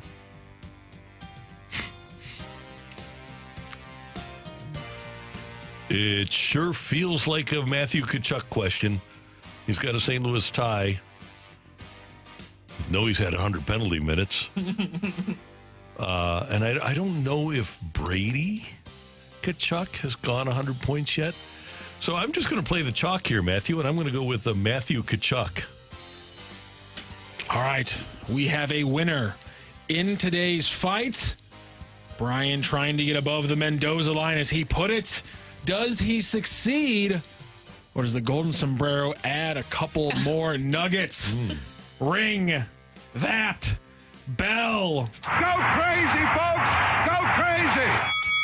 The winner and still champion of the fight, Randy Carricker. Just win, baby. I'm sorry, Brian. You heard Mr. Buck there. Not the first time you're going to hear him today, by the way. And Randy Carricker beat you today in the fight 4-1. Well, yeah, that sounds about right. Yep, Maybe I'll just take to the gauntlet in the afternoon. I seem to be a little bit better at that. There you go. There you go. Let's go through the questions and answers. Joe Girardi played for 3 National League clubs in his career: the Cubs, the Cardinals, and which other club? It was the Rockies, where he set his single-season career high with home runs with 8. 1 year, so he got a big benefit boost there from the air. Makes sense. The Cardinals won their first 3 NLCS appearances, 82, 85, and 87. They would lose their next couple. The first one they would ever lose to, though, was the Braves in 1996. They would also lose the NLCS to the Mets in 2000 and the San Francisco Giants in 2001. 2002? 2001? I'm blanking. 2002. I had that in front of me a second 2001 they lost to the D-backs. Yeah, 2002. That was in the first round. Yeah, 2002 was. So they would lose their next 3 after winning their first 3. 3, and yes, it goes Braves, Mets, and then the San Francisco Giants. Which non-wide receiver holds the single-game Super Bowl record for receptions with 14? It is, in fact, James White. He did that in Super Bowl 51. That was the comeback against the Falcons. Obviously, he was very much involved in that one. By the way, there are 15 instances of players having double-digit catches in the Super Bowl. 6 of them are non-wide receivers. Good stat. Gronk's not on that, by the way. Wow, that's surprising. Dan Ross, though, I had to get a tight end on there, though. Yeah. And number 4, which active player with a St. Louis tie is the only NHL skater in the last 18 years to reach 100-plus points and 100-plus penalty minutes in the same season? It is, in fact, Matthew Tkachuk, who did not do it this past NHL season, but did it the season prior.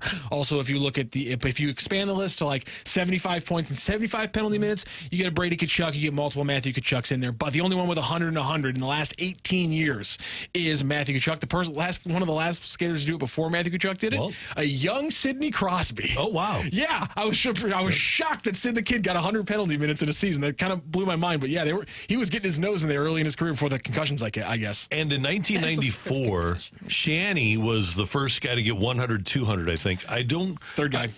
Was he the third? Third guy ever. So, and how many have done it since? No one's done it since. Wow. There are 3 instances of it in the NHL. And it's literally 1 in 91, 92, 1 in 92, 93, and then Brandon Shanahan's the third one in 93, 94. So literally it happens 1, 2, 3. Do you remember who the other ones were? The other 2 are Penguins. Okay. I'm not going to tell you who because it might be on the fight in like a week. Okay. Sounds good. I don't want to say it live because I am going to use it. I almost used it today. Yep. I decided to use a different one. That one is going into the folder and it will pop up in the next month or so, but I don't want you to know when. So it's just sitting there ready. Justice for the listener. There you already. go. Yep. There you go. Coming up here on 101 ESPN, 39 years ago today, before these two were born, was one of the most fun days in the history of St. Louis sports. That's next on 101 ESPN.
On early.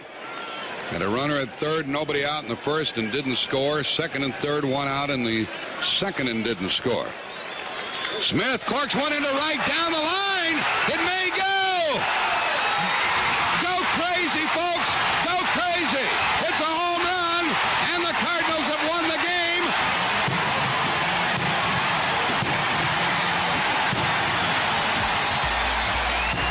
39 years ago today was the Ozzie Smith Go Crazy home run. That great call from Jack Buck, the iconic call that Ozzie credits for a lot of his popularity and success and Hall of Fame standing.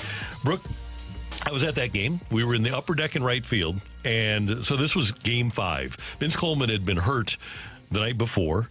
And the Cardinals were playing without Vince Coleman. So, great game. The Cardinals' best player in that postseason was Ken Daly. He pitched exceptionally well. But they go to the ninth inning, tied at 2. And both teams had pitched so well and had such good bullpens that, well, let me backtrack here. The first iteration of the Union Station revamp happened in 1985. So we had gone to Union Station. There was a Johnny's sub shop, had giant subs. And the game's like a noon game, maybe a little later than that. But we have lunch with Johnny subs, and we carry them into the ballpark, and we get to the ninth inning, and it's almost dinner time. So we figure, okay, ninth inning, we're going to go to extra innings. Ozzie's never hit a left-handed home run in his career. And so we'll break out the subs and start eating. Ozzie hits said home run, Go Crazy home run, and we all jump up and spread all the fixins from those subs all over everybody in front of us. The place was bananas. The old Busch Stadium was as loud as you've ever heard it, and with all due respect to the David Freese home run, which is right there, my favorite postseason home run for the Cardinals is the Go Crazy home run. A couple days later, Jack Clark hits his home run. Adios, goodbye, and maybe that's a winner in L.A. against Niedenfuhr. We've had the great good fortune of having a lot of iconic home runs here in St. Louis, but I think my favorite postseason home run is Ozzie's Go Crazy home run. Because of what he was able to do in that situation. You mentioned that you weren't expecting him to do that, and also just that iconic call, the Go Crazy call. And it was so weird because we get out to the car. Everybody stays around the ballpark literally for an hour and finally get into traffic. And we're sitting in traffic just outside the stadium, and KMOX replays the call, and everybody gets goosebumps. Nobody can believe what an unbelievable call this was, because we were in the stadium. We didn't get a chance to hear it. So I knew it was iconic right away, the very first time I ever heard it. But it was just amazing. And Ozzie, like I said, no left-handed home runs. That was part of the call, too. And leading up to that call, Mike Shannon had made the point that Ozzie had never hit a left-handed home run. And then on Ozzie's first 2 swings, Shannon said, he's trying to hit a home run here. And Jack said something like, no, he can't hit a home run left-handed. And lo and behold, he did. And the Cardinals won that game, wound up winning that pennant against the Dodgers. But I wanted to get, and people my age might think differently. I think a lot of people my age might prefer the Freeze. But you've got the Freeze, you've got the Matt Adams home run against Kershaw, you've got the walk-off from Jim Edmonds in Game 6 against Houston in 2004, and then non-postseason McGuire's number 62. We've been so lucky. But I want to get other people to weigh in here on their all-time favorite Cardinal home runs. I think David Freese has to be top for me, just because I even remember it. I mean, I just remember that team, that Cardinals team, and how special that they were. And for your hometown hero to be able to do that in that moment was just so huge. I think another one, I just always think of Albert Pujols and what he was able to do, especially what we were able to see here towards the end. Remember 685 for him, his 685th home run. He went over and high-fived Nelly. Yeah, that was And that great. Was just like such a great St. Louis moment. I think also Albert Pujols crushing 3 homers in Game 3 of the 2011 World Series. Bring that up. Yeah, that was a great For one. some reason, it's just a lot of Albert Pujols memories, I think, is what I go to for the iconic home runs. Yeah, and Roland also had a big one in those 2004 playoffs as well. Matthew, what do you got? Was the final one of his career, or maybe it was just in Busch Stadium, was it a pinch hit home run for Matt Holliday? Yes, against Pittsburgh. His final at bat. That was the final at bat of his career, wasn't Correct, it? Yeah. I mean, that's his Cardinal career. Of his Cardinal career. That's just. I mean, that's one of those ones. Again, it's never going to be. It's never going to reach in the same stratosphere as the Freese home run, obviously. But man, that one, it's just like.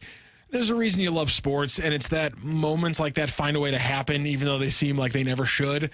And somehow Holiday stepping into that moment and hitting it. It was one of those. You absolutely, I'll never forget. I just remember being like, you absolutely have to be kidding me. That did not just happen. Yeah. It's so perfect. Yeah. From the 904, somebody said, what about Whitey's comment after the game? He was due. Yeah, he was. I like that, yeah. Of course. Oh, man. It was unbelievable. More texts. Let's see. 700 for Albert was unreal. Yes. There have been so many great ones. See, Ken Boyer in 1964, out of the Ken Boyer Grand Slam. I don't remember that one, but obviously you probably don't win the World Series if you don't have that one. So that's another one. And you think about a franchise like Milwaukee, right? The Brewers have been to one World Series, and they just don't have those moments like we have. I think we're really lucky to have had the postseason history that we've had here in St. Louis. And by the way, the folks in LA are enjoying that right now. It's pretty amazing what they're able to get and what they're able to have. And the Ohtani home run the other night in Game 1, and Ohtani's going to hit a few more. Pretty incredible. What about that 2014 team with Colton Wong? Remember he had a walk-off home run too? I think that was Game 2. Well, you actually, I mean, you got into the one I was going to say because 2014, and again, because of what happened afterwards, it never hit the same level. But Oscar Taveras steps to the plate and just absolutely hammered one right out of the gate. And you thought you were going to see the next 20 years of this guy's career just in front of you, just like he is going to be a absolute star. Yeah. And obviously, what happens mars it. But in that moment, I thought we were watching the next great Cardinal right in front of our eyes. Yeah, no doubt about it. Oh. And we can't forget about this one. 0-1 to Poole. In the air, left field, and Pujols has given St. Louis the lead. A dramatic, towering 3-run home run. Stunned in disbelief here in Houston. It was great. You had Andy Pettit in the Astros dugout saying, "Oh, my God." That was one of those ones. I don't often jump out of my chair when I'm at home watching a road game or watching a game on TV. But I did jump out of my chair for that home run by Albert. Because he's a machine. And it's unbelievable that it's kind of like the Blues Monday Night Miracle that he hit that home run in a losing series, but it's still one of the most iconic home runs ever. Yeah. I mean, it was just like a god basically amongst men watching Albert Pujols, especially in the postseason. Something about him with the postseason was just magical to watch. Yeah, he was amazing. Even towards the end here in St. Louis. I mean, obviously the 700 run was so much fun to watch here, but then he was also the one who was still helping you in the postseason. Right, yeah. So that's what sets the good apart from the great is the people whose heart rate doesn't go up, and they're so incredible in the postseason. This from the 636. I was at the Ozzie Smith Go Crazy home run game, but still prefer the Freese home run because it was in the World Series, and it won a World Series game and sent you to Game 7. Actually, the the Clark home run off of Niedenfuhr were 2 days later. The Game 6 home run, the Cardinals were down in that game 5-4 when Clark hit that home run. If they don't win that game, and he hit that home run in the 9th. If the Cardinals don't win that game, they've got Earl Hershiser the next day and probably don't get to the 1985 World Series to have their hearts broken by Don Denkinger. Now, is this just your favorite Cardinals playoff home run? Do you have a personal home run? One that means the most to you? 62. Yeah. For McGuire. Oh, okay. Yeah. That was just an unbelievable night, and the build-up all season to it was amazing, and the expectation was so high. How often do you say, okay, I'm going to a game to watch a guy hit a home run, and then he does. Yeah. And that happened. People don't try to hit home runs, and Mark was trying to hit a home run that night, but everything just fell into place. The place was sold out. I've showed you guys pictures before. This was before cameras on our phones, and you've got all of these flash bulbs going off, and then he hits it his shortest home run of the year off of Steve Trexel, 9.898, and the way the Cardinals presented it, and a great job by Mark Lamping and a lot of the staff that's still there, with streamers coming down, and they give McGuire a red 1962 Corvette. That was, and I was sitting in the booth when it happened. I was sitting right next to Mike Shannon when the home run was hit. So there were a lot of good things that happened that night. It was fun. So that was number one for me. If I'm picking a moment, for a home run, that would be it. Obviously, you had a very close relationship with Mike Shannon and Jack Buck. What was their favorite? Or maybe even favorite call? Because, I mean, just the go crazy. I think Jack, it was go crazy because he didn't know why he said it, and he thought it was a bad call initially. Really? He stood up as the crowd noises, and if you get a chance to listen to the whole call, he lets the crowd go for a minute, and he stands up and he looks at Colin Jarrett, the engineer, and mouths the words, "Why did I say that?" And he thought it was a bad call. And then obviously it turned into one of the most famous calls in the history of sports. I know that every announcer has like a different technique. Some think of things that they might say beforehand, but with Buck, was it just things off the cuff, what he was feeling in that moment, what he felt was necessary for that moment? And I think he regretted that he did script some of the calls down the stretch of the McGuire thing. But yeah, when he just let it rip, like the Kirk Gibson home run, I can't believe what I just saw. The best ones are off the top of the head. Yeah. Where you're just reacting off the moment. And even Joe with "We'll see you tomorrow night," that wasn't scripted. That just, the ball's in the air and it pops into his mind, oh, this is exactly the same situation. And that's why Joe paid homage to his dad with the David Freese home run call. Now, I know that Mike Shannon did not script any of his stuff. That was just Mike Shannon off the cuff. Yeah. But it was "Get up, baby, get up." That was a pretty standard call for him. Mm-hmm. So, but he Stack had of onions, all that different kind of stuff. Right. That was off the cuff. No doubt about it. Coming up here on 101 ESPN, we've got our rush hour reset on the opening drive.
I'd love to have you get in touch with my friends at Hoffman Brothers and get your fall furnace checkup on your schedule. Their number is 314-664-3011. You can call or text 314-664-3011 or find them on the web at hoffmanbros.com. Hoffman Brothers is an independent American Standard heating and air conditioning dealer, and they know everything about your service. They're going to come out, take a look at your furnace and make sure that it's good to go for the winter months, and they'll tell you what kind of lifespan it has left as well. And if you need plumbing, Hoffman Brothers can handle that. They do a great job with electrical and with plumbing. Everything that you need done, they can do for you. And right now, Hoffman Brothers is hiring. Their plumbing team is growing, and they're looking for licensed service plumbers to join their winning team.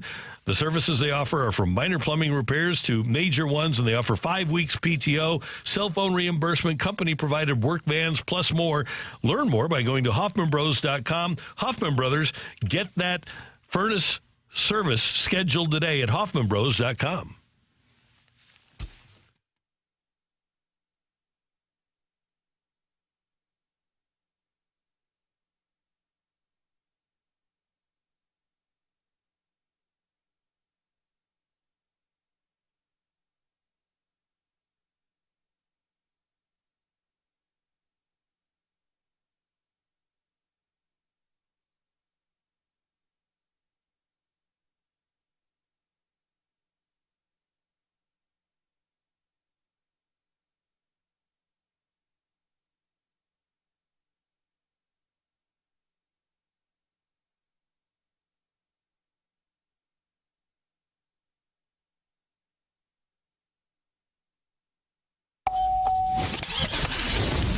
recapping the biggest stories of the day on the opening drive with a Rush Hour Reset. Brought to you by James Carlton State Farm. Are your car and home insurance rates competitive? Find out at carltoninsurance.net.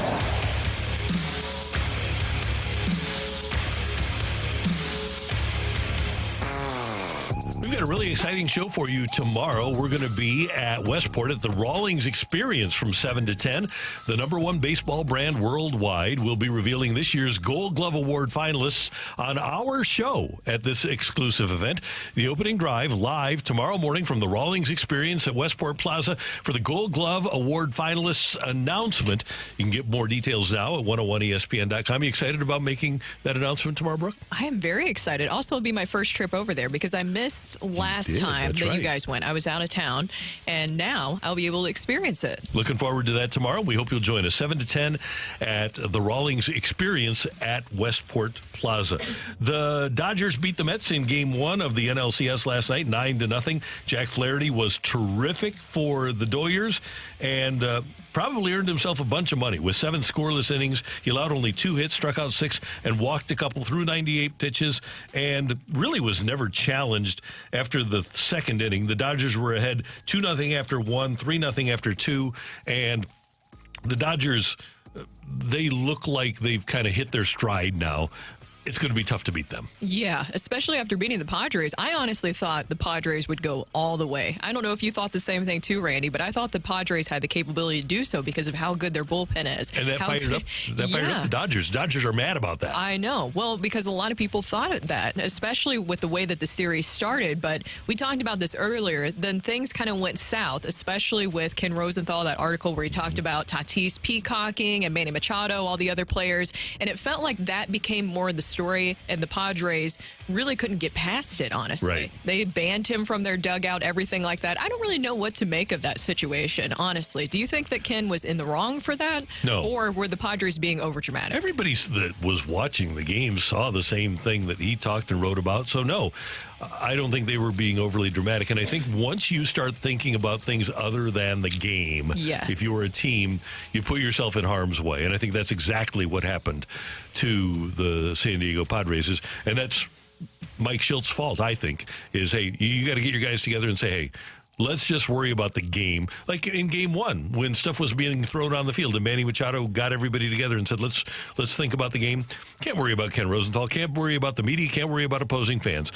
You worry about the opposing pitcher and start scoring some runs. That's what I was so surprised about, is their offense has been so good, especially in the second half of the season during the regular season for him, and then they just went silent. I just felt like that was something that became such a huge distraction, and while it's just Ken Rosenthal, it seemed like they let that kind of take center stage. Yeah, and so they're out. The Dodgers are in. Dodgers will look for the 2-0 lead today. They have a bullpen game, and they'll go against Sean Manaea of the Mets. 3:08, that game is on FS1, and it might be on Big Fox too. I'm not sure about that, but it says here that I have Fox and FS1. By the way, Manaea, former Giant. And in the later game tonight, 6:38 on TBS, the Guardians and Yankees play Game 1 of the ALCS.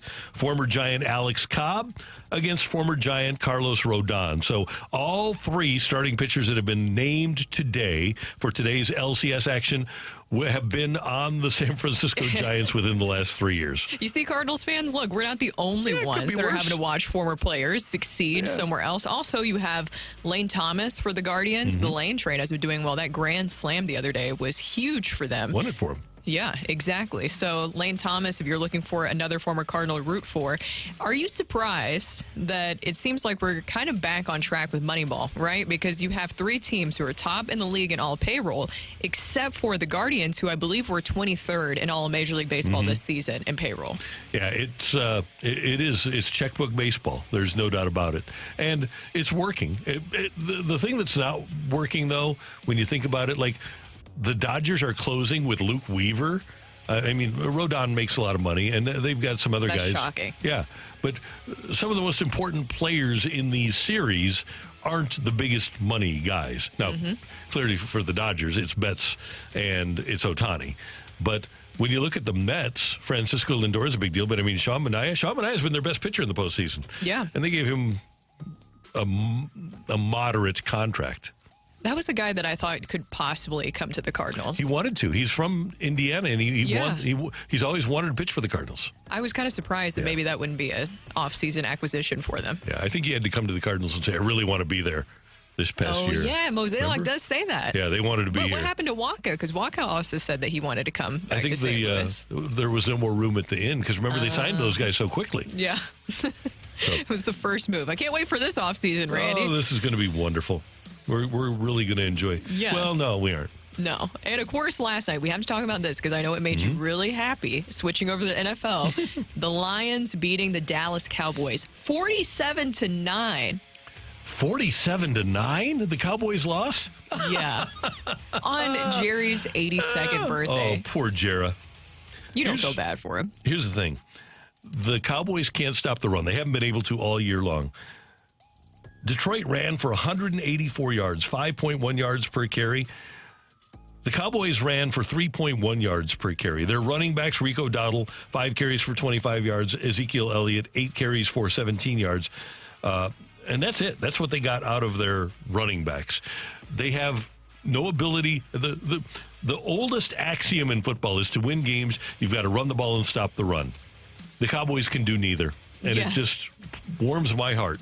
Yeah, they haven't been able to establish their running game, and they can't stop the run, as you mentioned. And there's just been so much that is coming out about this, too, because I mentioned earlier in the show, Dan Patrick had Derrick Henry on, and he was asked about if he ever thought about going to the Dallas Cowboys, and he said, well, I live in Dallas. It actually would have worked out pretty well for me, and Jerry Jones didn't go get him. Once again, if you are looking at who to blame in this situation, if you're Jerry Jones today, trying to figure out where did this all go wrong, just go walk over and look at yourself in the mirror. It's you. You were the GM. The offseason, I was going to say moves, but lack thereof of moves really is what led to this. Yeah, absolutely. That's great to hear.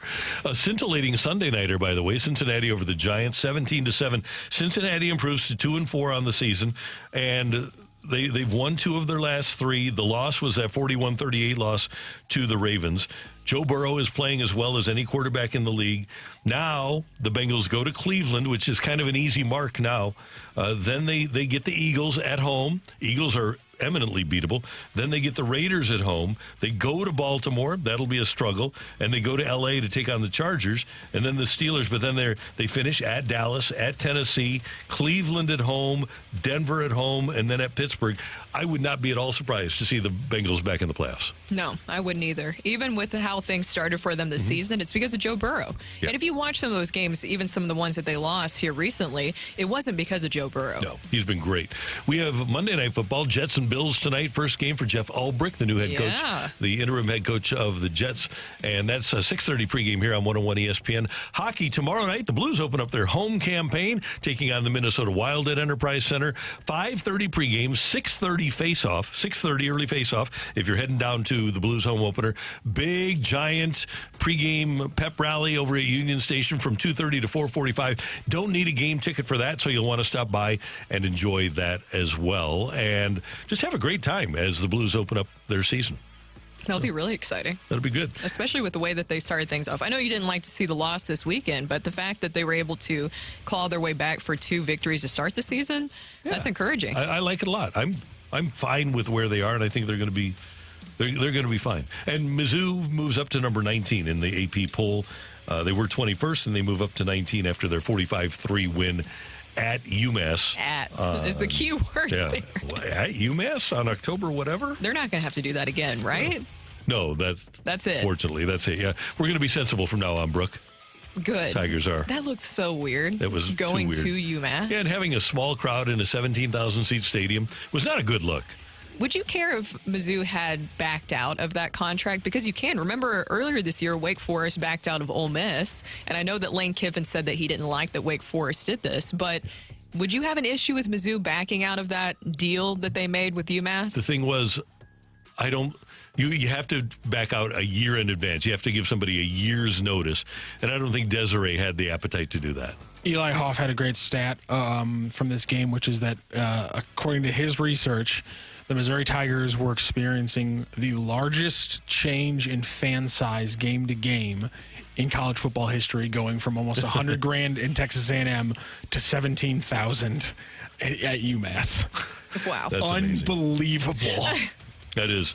By the way, next October 18th, UMass comes to Columbia. So that'll be. It was a 2-for-1. It wasn't a home for one. It was a 2-for-1, which a lot of value there, Sturk. Yep. Yeah. Right. Next year's home games for Mizzou: Central Arkansas, KU at Faurot Field, Louisiana, the Raging Cajuns, and UMass. And then I'll give you the 2026 schedule too, just in case you're thinking about. Yeah, to mark the calendars really early. What's UABP? The Golden Lions. Alabama, Arkansas Pine Bluff? Arkansas Pine Bluff. Okay, good. Arkansas Pine Bluff. At KU.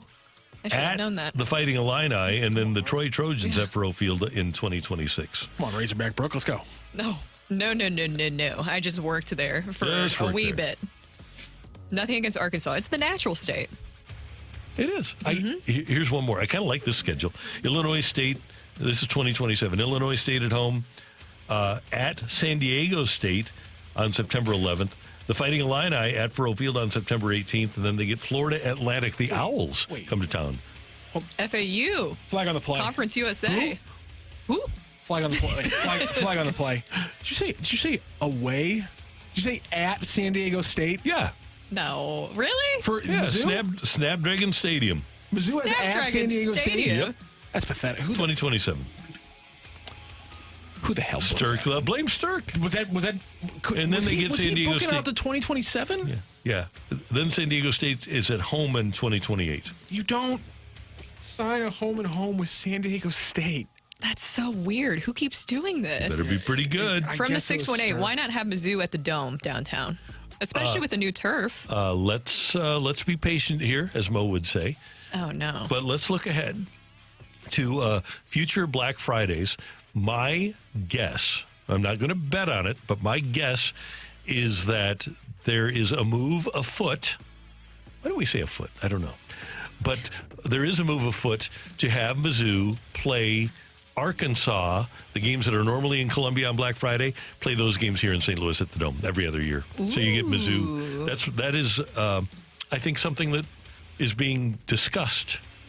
Now that your turf isn't going to murder half the right, and you can get a little upgrade to the Dome, throw some paint out there and stuff, get rid of the Greatest Show grill and call it something else.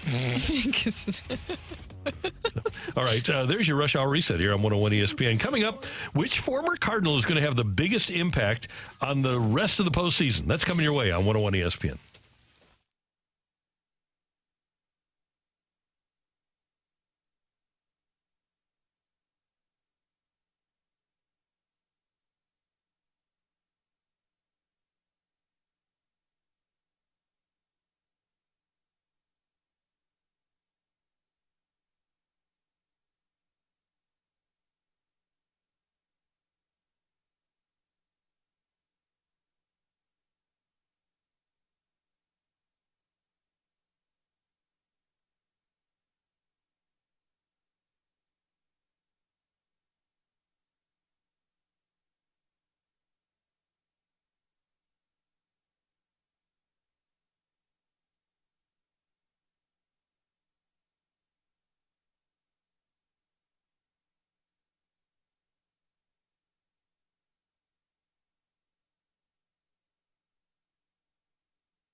Hey everyone, it's Brooke here, and I want to tell you why I love the Missouri Athletic Club. It's because it really feels like I've joined a community. I love going down to the downtown location where they always have so many wonderful events. That's where Randy Kerber got inducted into the St. Louis Sports Hall of Fame. It was such a wonderful evening over there, and they took care of us. Also love going to the West location to just work out or even just hang out. Their staff is so wonderful. They always provide such a great experience, and that's why I love my MAC.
Middle, right at Tommy Edman. Jack Flaherty with a 1-2-3 first inning. Pitch coming from Flaherty.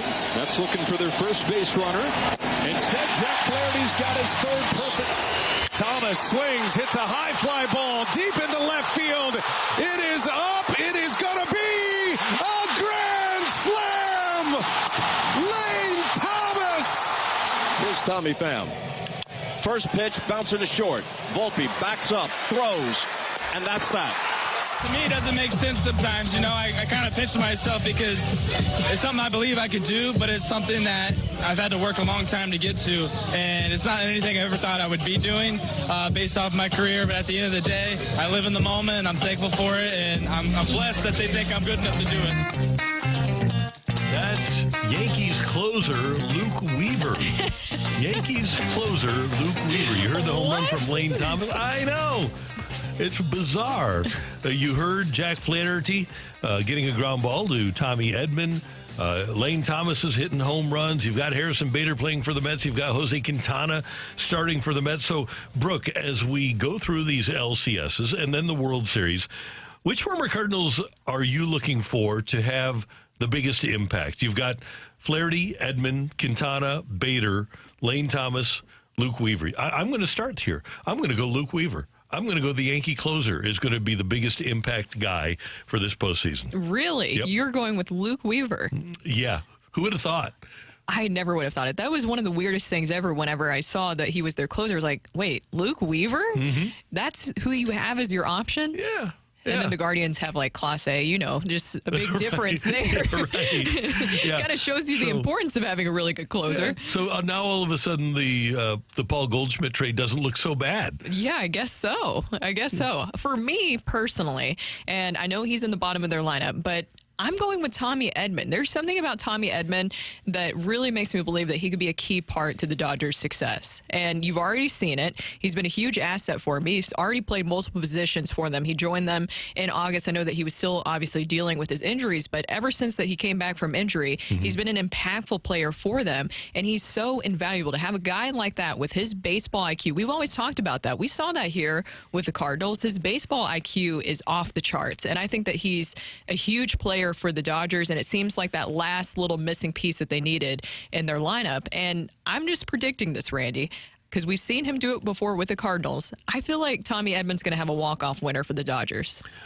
I would not be surprised at all. He just has the feel of a postseason player, doesn't he? A guy he's not intimidated by the moment. The moment isn't too big for Tommy Edman. No. he rises to the occasion. Yeah. It's like when we were talking about earlier with all of those iconic home run calls. Albert Pujols always stuck out in my mind with what he was able to do with the Cardinals because obviously he was huge during the regular season, but it was like a different version of Albert came out in the postseason. And those players are so rare, and that's why Albert Pujols is one of the greatest of all time and what he's able to do. But there's some people who are just built for the postseason. And yeah, he has a chance to be one of those guys. Another one is Lane Thomas, who did not perform particularly well as a member of the Cardinals. But the Guardians wouldn't be here if he wouldn't have had the home run in Game 1 against Detroit, and then obviously getting the game winner against Detroit in Game 5. They wouldn't be here if it wasn't for Lane Thomas. I'll be really interested to see what he does against the Yankees, and I won't be surprised because he's another guy that seems to rise to the occasion if he would perform well. Yeah, Lane Thomas has been huge for the Guardians, and he was even great for the Nationals prior to that. It makes you wonder, of course, and we talk about this ad nauseum, so I know that people are tired of hearing this, but it makes you wonder why sometimes that player wasn't able to rise to the occasion here in St. Louis. Do you give the Cardinals a little bit of a break for him, though? Because in his first year, 44 plate appearances, he hit 316. That was in 2019. 2020 for the Cardinals, he hits 111. 2021 for the Cardinals, he hits 104. And he did it he didn't have a ton of appearances, 40 plate appearances in 20, and in 21, he had 58. But remember how affected he was by COVID? And I think the Cardinals might have thought, okay, he was permanently affected. Then he obviously goes to the Nationals and performs really well. As a matter of fact, last year, 28 homers, 86 RBIs for the Nationals, and this year hit a total of 23 home runs on the season.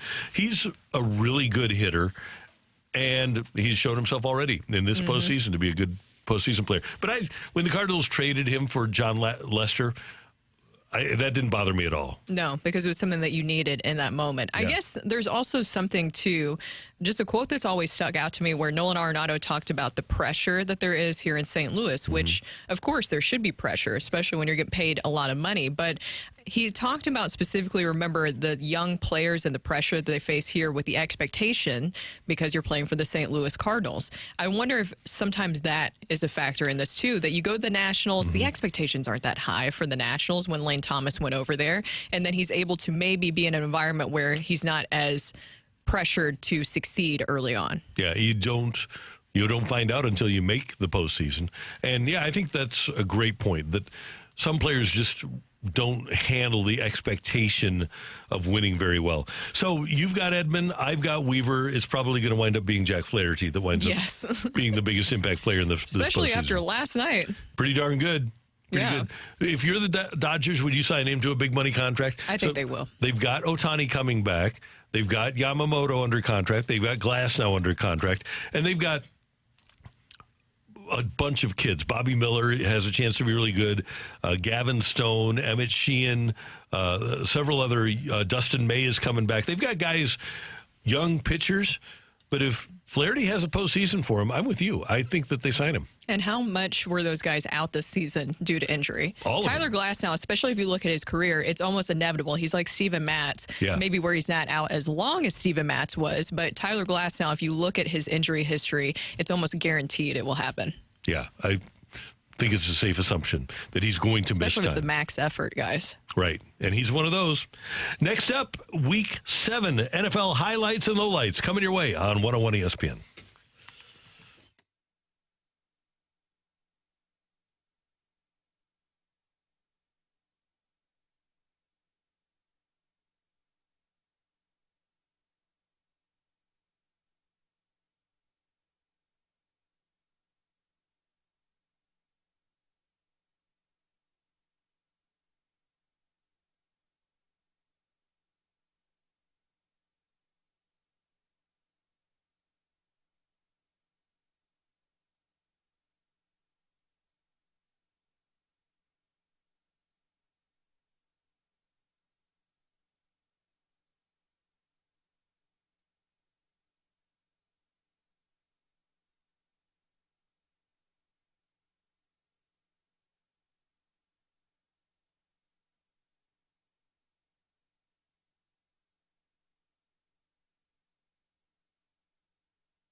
Hey, I want you to know about my friends at Together Credit Union and their fantastic Empower Checking. If you haven't heard about it, here's the way it works. With Together Credit Union's Empower Checking, you actually earn interest on your checking account. How often have you been able to say that you earn interest on the money that's in your checking account? With Empower Checking at Together Credit Union, you can do that. Head to one of their 14 area branches and ask their amazing service people about it. Together Credit Union is a great local credit union, and you're going to be talking to your neighbors. You're going to be talking to people that live and work right here in St. Louis. And when you get Empower Checking, you're going to make money on what you have in your account. In addition to that, you've got your great St. Louis City SC debit card. Take advantage of that as well. When you get Empower Checking, ask for the Together Credit Union St. Louis City SC debit card. Get 10% off all merchandise and all concessions at City Park, plus express entry into City Park as well with the Together Credit Union City SC debit card. Check out Empower Checking. Go to togethercu.org to learn more and get Empower Checking today from Together Credit Union.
This is Rocky with your Sports Center update, driven by Johnny Londoff Chevrolet and Johnny Londoff Autoplex.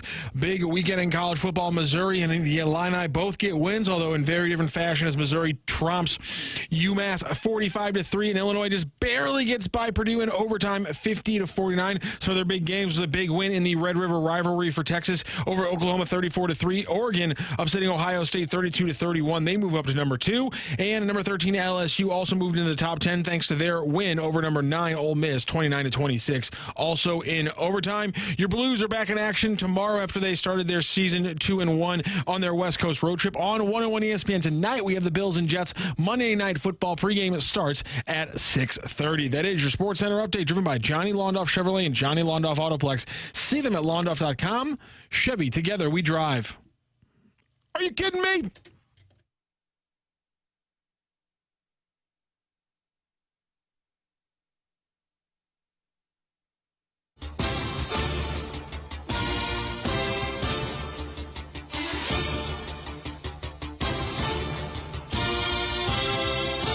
It's time for NFL highlights and lowlights here on the opening drive on 101 ESPN. Brooke, would you like to start? Yes. Are we starting with highlights or lowlights? Let's do highlights. Let's get started with something a little bit nicer. And if you're a fan of Derrick Henry, like I am, then you're really happy with how he has been doing. Look, the Ravens offense is exactly what they envisioned and what defenses feared, opposing defenses fear. With Lamar Jackson and Derrick Henry, they are like the dream team. I don't know if you've been able to watch them, but they have been on a roll with 4 straight wins. Henry carried the ball 24 times for 132 yards and 2 touchdowns in their win over the Washington Commanders, which is a really good team. And Baltimore is in a very rare situation. So just look at how crazy this stat is, okay? Where their quarterback and running back are 2 of the most dangerous runners in the league. Henry ranks 9th in first downs per rushing attempt over the past month, while Lamar Jackson ranks 16th in that same stat. So they are just perfectly in tune with each other. And if you are a Derrick Henry fantasy owner like me, you're really enjoying this right now. It's pretty cool. They are unstoppable. As their players say, pick your poison. What are you going to do? You're going to try to stop Henry? You're going to try to stop the passing game? You're going to try to stop Lamar? You can pick your poison because whoever you stop, the other person's going to beat you. Exactly. Derrick Henry is just an absolute monster, and he spends a lot of money. I think that we talked about it earlier this year. I think $200,000 on his body maintenance, and that's just working out, everything that he does, nutrition, $200,000 every single year on his body, and it's paying off. A lot of people didn't think he would be able to do this at age 30, but he is. Pretty amazing. One of the biggest highlights from that game, though, has to be for, although it's not me, talk about fantasy owners, Mark Andrews, tight end owners, everywhere around America were cheering yesterday. See, not only did he get did he get a touchdown pass, he also got a deep shot later on in the game, over 60 yards receiving and a touchdown. He had almost been exclusively a blocker in 2 tight end sets these first few weeks, obviously because of that running game. But Mark Andrews finally getting involved in the passing game was pretty big for the Ravens. Pretty big. Brooke, my highlight is your Dallas Cowboys. How about some Cowboys? Last year in the playoffs, they were down 48-16 to the Packers before they scored a couple of garbage time touchdowns and lost 48-32. This year, they have lost at home to the New Orleans Saints, losing their first home game this year by a score of 44-19. They were down 28-6 to the Ravens at home before scoring a couple of garbage touchdowns late in that game. Yesterday, they're drilled by the Lions 47-9. The Cowboys have lost each of their last 4 home games and been drubbed in each of them. That's a highlight for me because, hey, I got to get some enjoyment out of Jerry Jones, and my enjoyment comes from his team losing. Happy birthday, Jerry. His team tried their darnest to give up as many points as he is of age, 82. They got really close to it. Yeah, 47-9. Yeah, that was an absolutely terrible game. Happy for the Lions. There's a lot of St. Louis connections on that team. It's great to see that Jameson Williams is still as explosive. A lot of people, BK, I remember him saying that he didn't think that maybe that would last, but it has for Jameson Williams. There's so many St. Louis connections there, and that's a fun team to watch. The Cowboys, not so much. Now the big question is, will they move on from Mike McCarthy? That's the big discussion going on today. They should have done, if they were going to do it, although they won 12 games last year, maybe they should have done it after the playoffs last year and tried to keep Dan Quinn around. They don't really have somebody on their staff to replace him. Maybe Mike Zimmer. Maybe you make Mike Zimmer the head coach. But, Brooke, tell me when the next time the Cowboys get a win is. They're at San Francisco next week on they've got a bye, and then on the 27th, they've got Sunday Night Football at San Francisco. So what happens in that game? They lose. Okay. Then they go to Atlanta. Kirk Cousins. I feel like they'll lose. Then they're home against the Eagles. This might be an opportunity. That could be an opportunity. But Saquon Barkley against that rush defense, I think they lose that game. Then the Texans at home. I'm going with Stroud. I am too. Then the Commanders. The Commanders have been good. They have, and they won't be able to stop Jaden Daniels. Then they've got the Giants at home. Maybe the Giants are an opportunity for them. Possibly. That is a Thanksgiving game. So maybe they beat the Giants on Thanksgiving. Point being that the wins are going to be few and far between for the Cowboys. That's why I think that if you already have Mike McCarthy as a lame duck coach in this season, I can see Jerry Jones just doing that. Just making that change, trying to pretend instead of, because what is he going to do? Fire himself as the GM? No, that's not happening. No. All right, lowlights. So my low light for me, and somebody already predicted this on the text line from the 636 from my favorite Colts fan, Bishing About Sports. Low lights, the entire Tennessee Titans football team. And you know what? They're right. They're completely right. And I wanted to point out something specifically because not everything is going great in the Music City. I don't know if you saw this on social media, but there's now this viral social media post going out about Calvin Ridley being pretty frustrated with how things are going. Of course, the Titans, they are 1-4 after losing to the Colts 21-17. That was a terrible game to watch, by the way. If you had to watch that, I am so sorry. You shouldn't have to watch that. And their $92 million man and receiver Calvin Ridley is not happy with how he's being used in the Titans offense. And you know what? I'm with him. I'm also not happy about it because if you actually listen to what he said in that discussion, I wish I could play the sound, but there was a lot of, too much cursing, bad words in there that we can't have on the radio. TK Hernandez is loud. Yeah. There's a lot of bad words on the radio that I just did not feel like playing. But he mentioned that he needs to get targeted earlier. And, Rockio, you pointed this out, and I think it's a fair point that a lot of people say where, he was targeted in the game and he wasn't able to complete any of those. But at the same time, I think he had 8 targets for 0 catches or something like that in the game. But if you watched it, which sadly I did, Will Levis, those passes, a lot of them were not great passes. And that's kind of been the story of the season. I know that there's a lot with the offensive line too, but I'm with Calvin Ridley in this situation. Right now this season, he's had 27 targets, 9 receptions, 141 yards, just 1 touchdown. He's the 17th highest paid receiver and tied for 139th in the catches. That's a low light. It is a low light. And credit to Calvin Ridley when somebody brought up the fact that he was getting targets in the game, and he said, "I need some targets in the beginning of the bleeping game too." I think 5 of the 8 targets that he eventually ended the game with came in the fourth quarter. So that's to his point. Yeah, that's what I'm talking catches. about. Yeah, it's that 3 attempts or 3 targets for him in the first 3 quarters.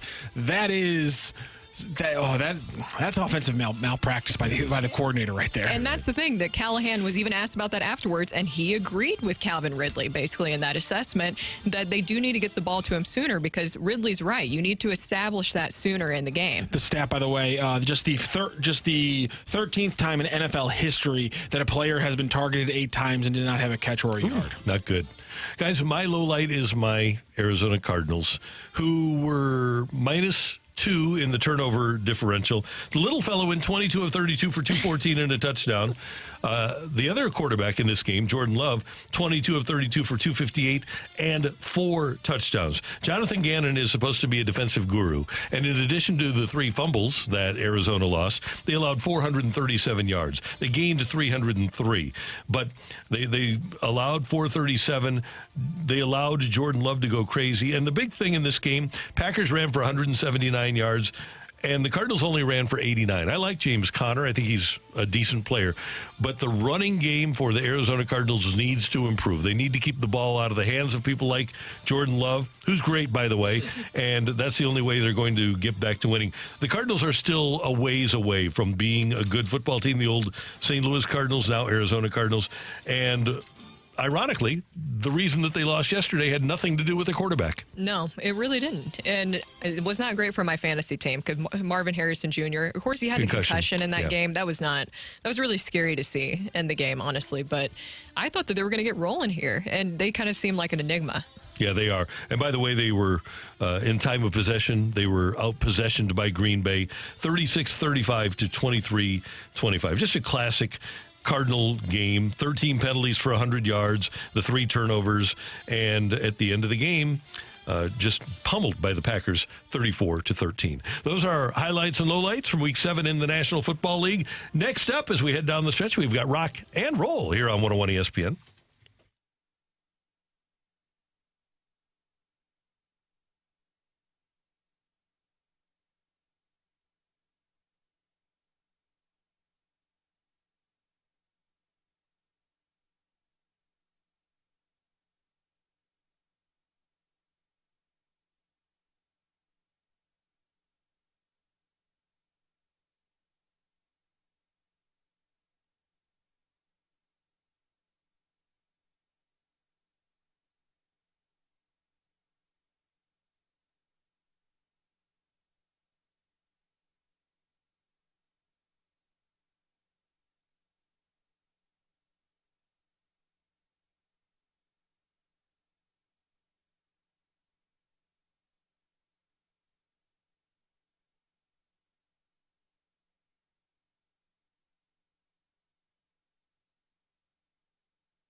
Hey everyone, it's Brooke here for Universal Windows Direct. Football season is here, and you know what that means. Fall is here too, and with cooler temperatures on the way, it's time to make sure your home is ready to go. If you've been dealing with drafty windows all summer, struggling on those crazy hot days, your AC working overtime, now is the perfect time to upgrade with Universal Windows Direct before the cold weather starts to kick in here soon. Their windows feature super spacer technology, which makes the windows perform better, last longer, and helps keep your home more comfortable no matter the season. Plus, Universal Windows Direct backs it all up with a true lifetime warranty as long as you own the home and a 20-year warranty to the next homeowner. So schedule your free in-home estimate today, and for every 2 windows you buy, get the next 2 for free. Plus 0% financing for 60 months. That's 5 years. Restrictions apply. Mention my name and get an additional $250 off your next project. Call this number right now. It's 314-334-2522, or go to uwd.com. That's uwd.com. And like me, you'll be saying, I love my windows.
I want to rock.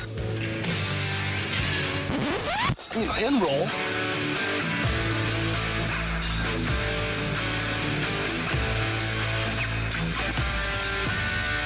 Let's rock. Let's rock today.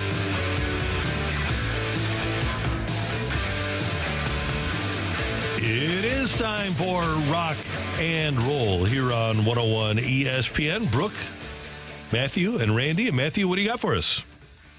All right, we were talking about some highlights and lowlights from the NFL week that was, and I decided to pull some more. We're just going to keep on rolling with the lowlights because, you know me, I'm the ER on the show, so I'm just going to keep rolling with the lowlights. Here's Damian Woody from this morning's Get Up reacting to the controversy around Nick Sirianni. This dude is a clown.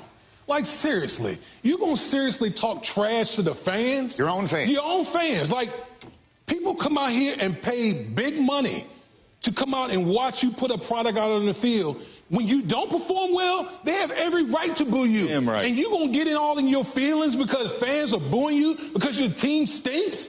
Like, bro, come on. And then you brought up in our meet, like, oh, then you're going to bring your kids into the post game to kind of soften the blow from what reporters might ask you.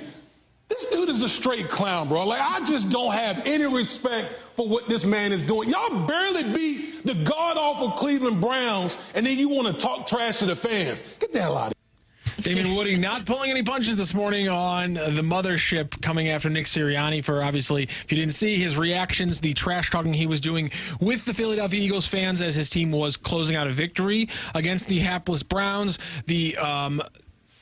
Then what Damian references is that during the postgame, Nick Sirianni's son joined him up on the podium. You also had a lot of the Eagles players who, to some people, finding it funny, being very supportive of Nick Sirianni joining with the fans.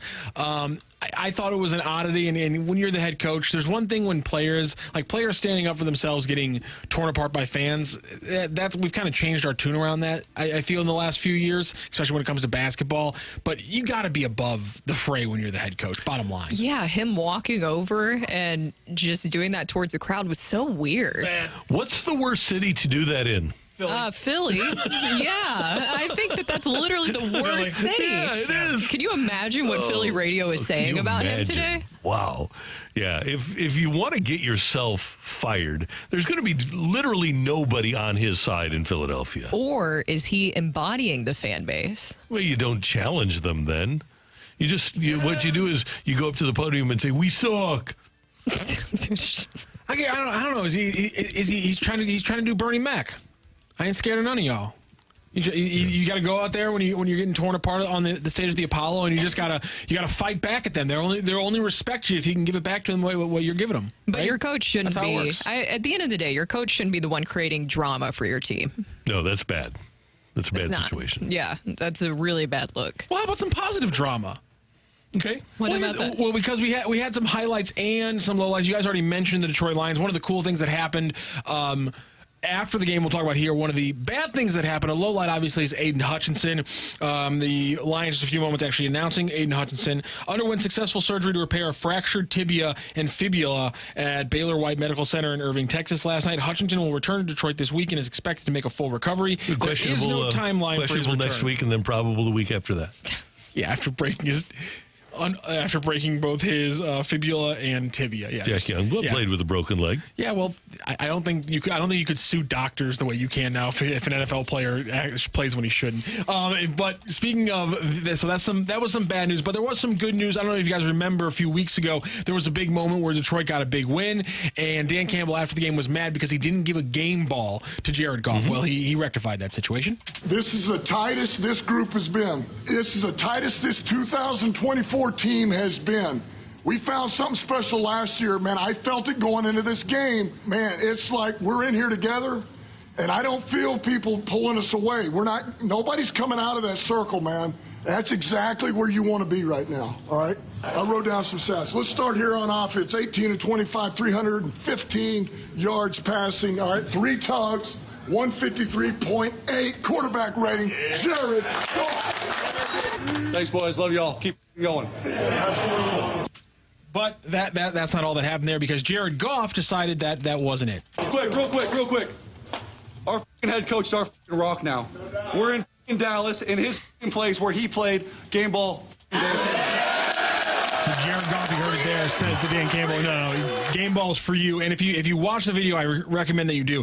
Dan Campbell looks legitimately emotional when Jared Goff says that and gives him back the game ball because obviously Dan Campbell, tight end for the Cowboys a few years ago, and they absolutely shellacked him. I loved that moment between Jared Goff, Dan Campbell, and we look at Nick Sirianni, and then you look at Dan Campbell, and it's like one coach doing everything wrong and one coach making absolutely every single decision correctly. And that's what Dan Campbell's doing. And it's the dichotomy there is stark, and just even the speech leading up to him actually giving the game ball to Jared Goff.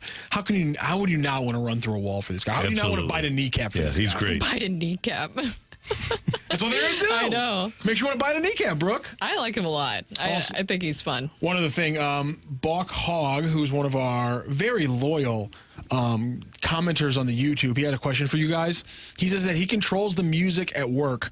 When should he start playing Christmas music? He wants to torture people with Mariah Carey, but he doesn't want to do it too early. Can we get a little advice for him on the way out? After Thanksgiving. When we started here at 101 ESPN, we were already playing Christmas music by now. Really? We started in October. Yeah, we got rid of a dance station, and October, November, December, we played Christmas music. No spooky Halloween music leading into. No. There's no Thanksgiving. No. Is there any Thanksgiving music? No, probably not. Christmas music before Halloween should be November 1st is illegal. Fine. Should be illegal. Like you should be able to be arrested if you play November 1st is fine, though, right? Everybody good with November 1st? Yeah, fine. 2 months of joy, 2 months of happiness. To me, I like hearing it after Thanksgiving. Yes, you should play it after Thanksgiving. But again, part of his thing is he wants to torture people with the song. So he has to start it around at the latest, like November 14th. What is the most annoying Christmas song? Oh, Grandma Got Run Over by a Reindeer is the worst. I like that one. Well, that kind of sounds bad, doesn't it? That I say I like that one. Gone over by a reindeer. For the first 2 weeks, I like Mariah Carey. And then by December 1st, She wrote that song. I'm ready to scoop my eyeballs out. I didn't realize that she wrote that song. Brilliant. She is. Oh, yeah. She's a great veteran singer. A lot of people are saying 2 weeks before Christmas. That's too late. Somebody says day after Thanksgiving is the only day when it becomes acceptable. Again, he's trying to make people mad here. So we're trying to find a happy medium where he shouldn't go to jail, but he should have some fun while torturing his coworkers. Day after Halloween's good. That's a little too early. All right. Great job today by our producer, audio, video engineer, the one, the only Matthew Rocchio. Thank you, sir. Pleasure. Brooke, WB. Yes. Did you have fun today? Yes, I did. Of course. Glad you did. And we've got a balloon Welcome party. back, WB. Oh, I will say, to be fair, it took me a minute too. At all. My brain was buffering for like half a second there. We've got a balloon party with T-Mac and Ajax coming up, followed by BK and Ferrario, and then the fast lane leading up to Monday Night Football tonight here on 101 ESPN.